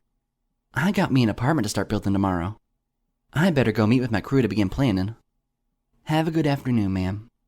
Here's hoping you don't run any more pathetic mares bent on thinking their troubles aloud. I waved as she trotted off. It's hardly a crime. She was too far away to hear me, and I was too frozen in my place to try and make her. Tell me, Miss Heartstrings. Rarity was saying. She sat across from me at a table in Sugar Cube Corner as a rosy candle lit up our conversation. If I may be so bold as to inquire, have you ever survived an impossible infatuation? I gazed up at her from my musical notes. I smiled. No pony ever survives an impossible infatuation, Miss Rarity. Whatever you wore before the gala, that mare's gone now. But ask yourself, would you want that goofy, enchanted filly to come back and live in your body again? She blinked back at me, her face lighting up in the falling shade of evening. No. She gently breathed, shaking her head with a calm smile. I imagine that I shan't be that mare ever again, and I am perfectly fine with that. Still, I pointed with a quill pen levitating in my grasp. Memories. Memories, Miss Heartstrings? They're too delicious to give up entirely, so long as we know that they'll only remain what they flimsily are. I gazed at the crown of golden tulip buds, haloing the candle between us. What better a place for a fantasy to exist than in the recesses of our minds? As for our hearts, however, it's up to us to prepare them for when the time comes that they'll be made or broken. No matter how extreme our fantasies are, we can never really anticipate the moment when true love comes, when we're transformed into something less starving, less lonely than the previous shades of us. Rarity took a deep breath. Her smile was a weathered thing, but it felt truer than any other expression she had graced me with previous. I feel as though I've been starving for a terribly, terribly long time. I nodded quietly. And some of us have even longer years left to remain hungry. After a pause, I brushed a hoof gently over the golden petals, and added, "Some of us, but not all." Quietly, Rarity finished her mug of coffee. She stood up, but before leaving she trotted over to my seat and rested a hoof on my shoulder. Just be sure starvation doesn't claim you, Miss Heartstrings. You are far too beautiful to expect nothing from this glorious world. I know it, Miss Rarity. I smiled peacefully up at her. After all, every pony is made to be loved. Her lips pursed upon hearing that. She gave me a sweet smile, something that was strung halfway between proud and melancholic. On a moist breath, she carried herself out the door of Sugar Cube Corner and into the last waning light of day. Alone, I sat with my elegies. I glanced at Morning Dew's gift of flowers. I thought about beautiful things, and how all too often they were hidden for fear of the unknown. I was the only cursed soul in Ponyville who had something legitimate to fear. More than that, it was my angelic duty to keep it that way. Standing up, I blew out the rosy candle and briskly hoisted the crown of flowers on my hoof. The next morning, the noise of power saws and jackhammers filled the wooden framework of the skeletal apartment building with a chaotic cacophony. On just any other day, Ambrosia would have been in complete control of the situation. Currently, however, she stumbled over equipment and bumped into wooden boards, all the while seething and rubbing her head, as if afflicted with a terrible headache. No, no, no! She barked over her shoulder. I'm telling y'all, ya ain't looking at the blueprints correctly. The whole thing foundation is off by over 20 degrees. At this rate, I'm gonna get an earful once they try installing the windows. Well, excuse me, Amber. Another worker shouted back over the bedlam. I was only following your directions. And how many times have I told you? When I'm coming across as harebrained, chew me a new one. If you cared so much about your aching head this morning, then maybe you should be wearing your hard hat like a smart pony. Don't preach to me. Ambrosia rubbed her scalp again, sighed, and eventually grumbled. Though reckon he's right. What am I doing, trying to kill myself? Lethargically, she trudged across a stretch of concrete, squinting towards a wooden table. Now where in tarnation did I put that stupid thing? She grumbled, looking everywhere for her article in question. I swear I put it right there. Did some pony move it? She froze in place, her mouth agape. The hard hat was lying atop a stack of toolboxes. What was more? It was upside down. What was even more? Its hollow center was filled to the brim with golden, silken tulips. An entire crown of them. She plopped her flanks down as she gazed limply at the thing. Her head shook with each pulsing heartbeat. Reaching a hoof over, she gently grazed the soft petals. Why, that sissy little sap. Her voice had lost its gruff edge, and she was cracking a gentle smile. He didn't. Biting her lip, she gazed beyond the lengths of the construction site. Hey, Amber. A coworker barked from across the thundering scene. Could you pass me the measuring tape while you're over there? Several seconds limped by. He looked up and grumbled again. Amber? Ambrosia was gone. So were the tulips. Morning Dew finished planting a row of dandelions in the soft bed of a storefront. Standing up, he wiped the sweat from his brow and admired his hoofwork. Slowly, he turned around to grab a tool from his gardening wagon. It so happened that a familiar pony in orange stood in the way. He jumped back briefly, then let loose an airy chuckle with a hoof planted over his bandaged chest. For goodness' sake, Amber, do you want me to collapse on a daily basis? He shuffled past her and rummaged through the wooden cart full of plants and things. What brings you here? I thought your work on the other side of town this month. She stared after him. After a courageous breath, she muttered, Are you fixing to see me wear them? Is that it? Morning Dew tilted his head up, blinking towards the horizon. He turned and squinted at her. Huh? I don't read you. She slowly lifted the hard hat in her grasp. She chewed on her lip for the length of time it took for him to gaze down and see the tulips gathered in a circle within. Wow. Those are... He narrowed his expert eyes. Those are several days old, but still remarkably fresh. Only a pony like you can grow them flowers to last that long, Morning, she said. Well, I guess, but... He stopped in mid-sentence.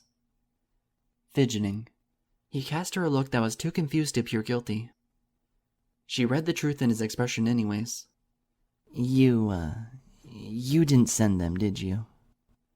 He slowly shook his head. No, Amber. I'm sorry, but I didn't. What? I mean, how did you think? Her breath squeaked out of her as she smiled painfully down at the hard hat and treasures therein. No, it's silly. No, I mean, it's not as silly as you think. Of course it is, Morning. It always is. Amber. He gulped and gazed at her worriedly. I don't understand. You do. You just pretend that you don't. Like I pretend that I don't. She ran a hoof through her mane and cast a vulnerable gaze towards the remains of the crumbled hotel across the street. A deep breath escaped her lips. I catch you looking, Morning. Looking, Amber? At the likes of Caramel and Windy. At Thunderlane and Blossomforth as well. And I think... No. I know. She choked on a soft breath and gazed back at him. It's the same way you look at me. Morning Dew said nothing.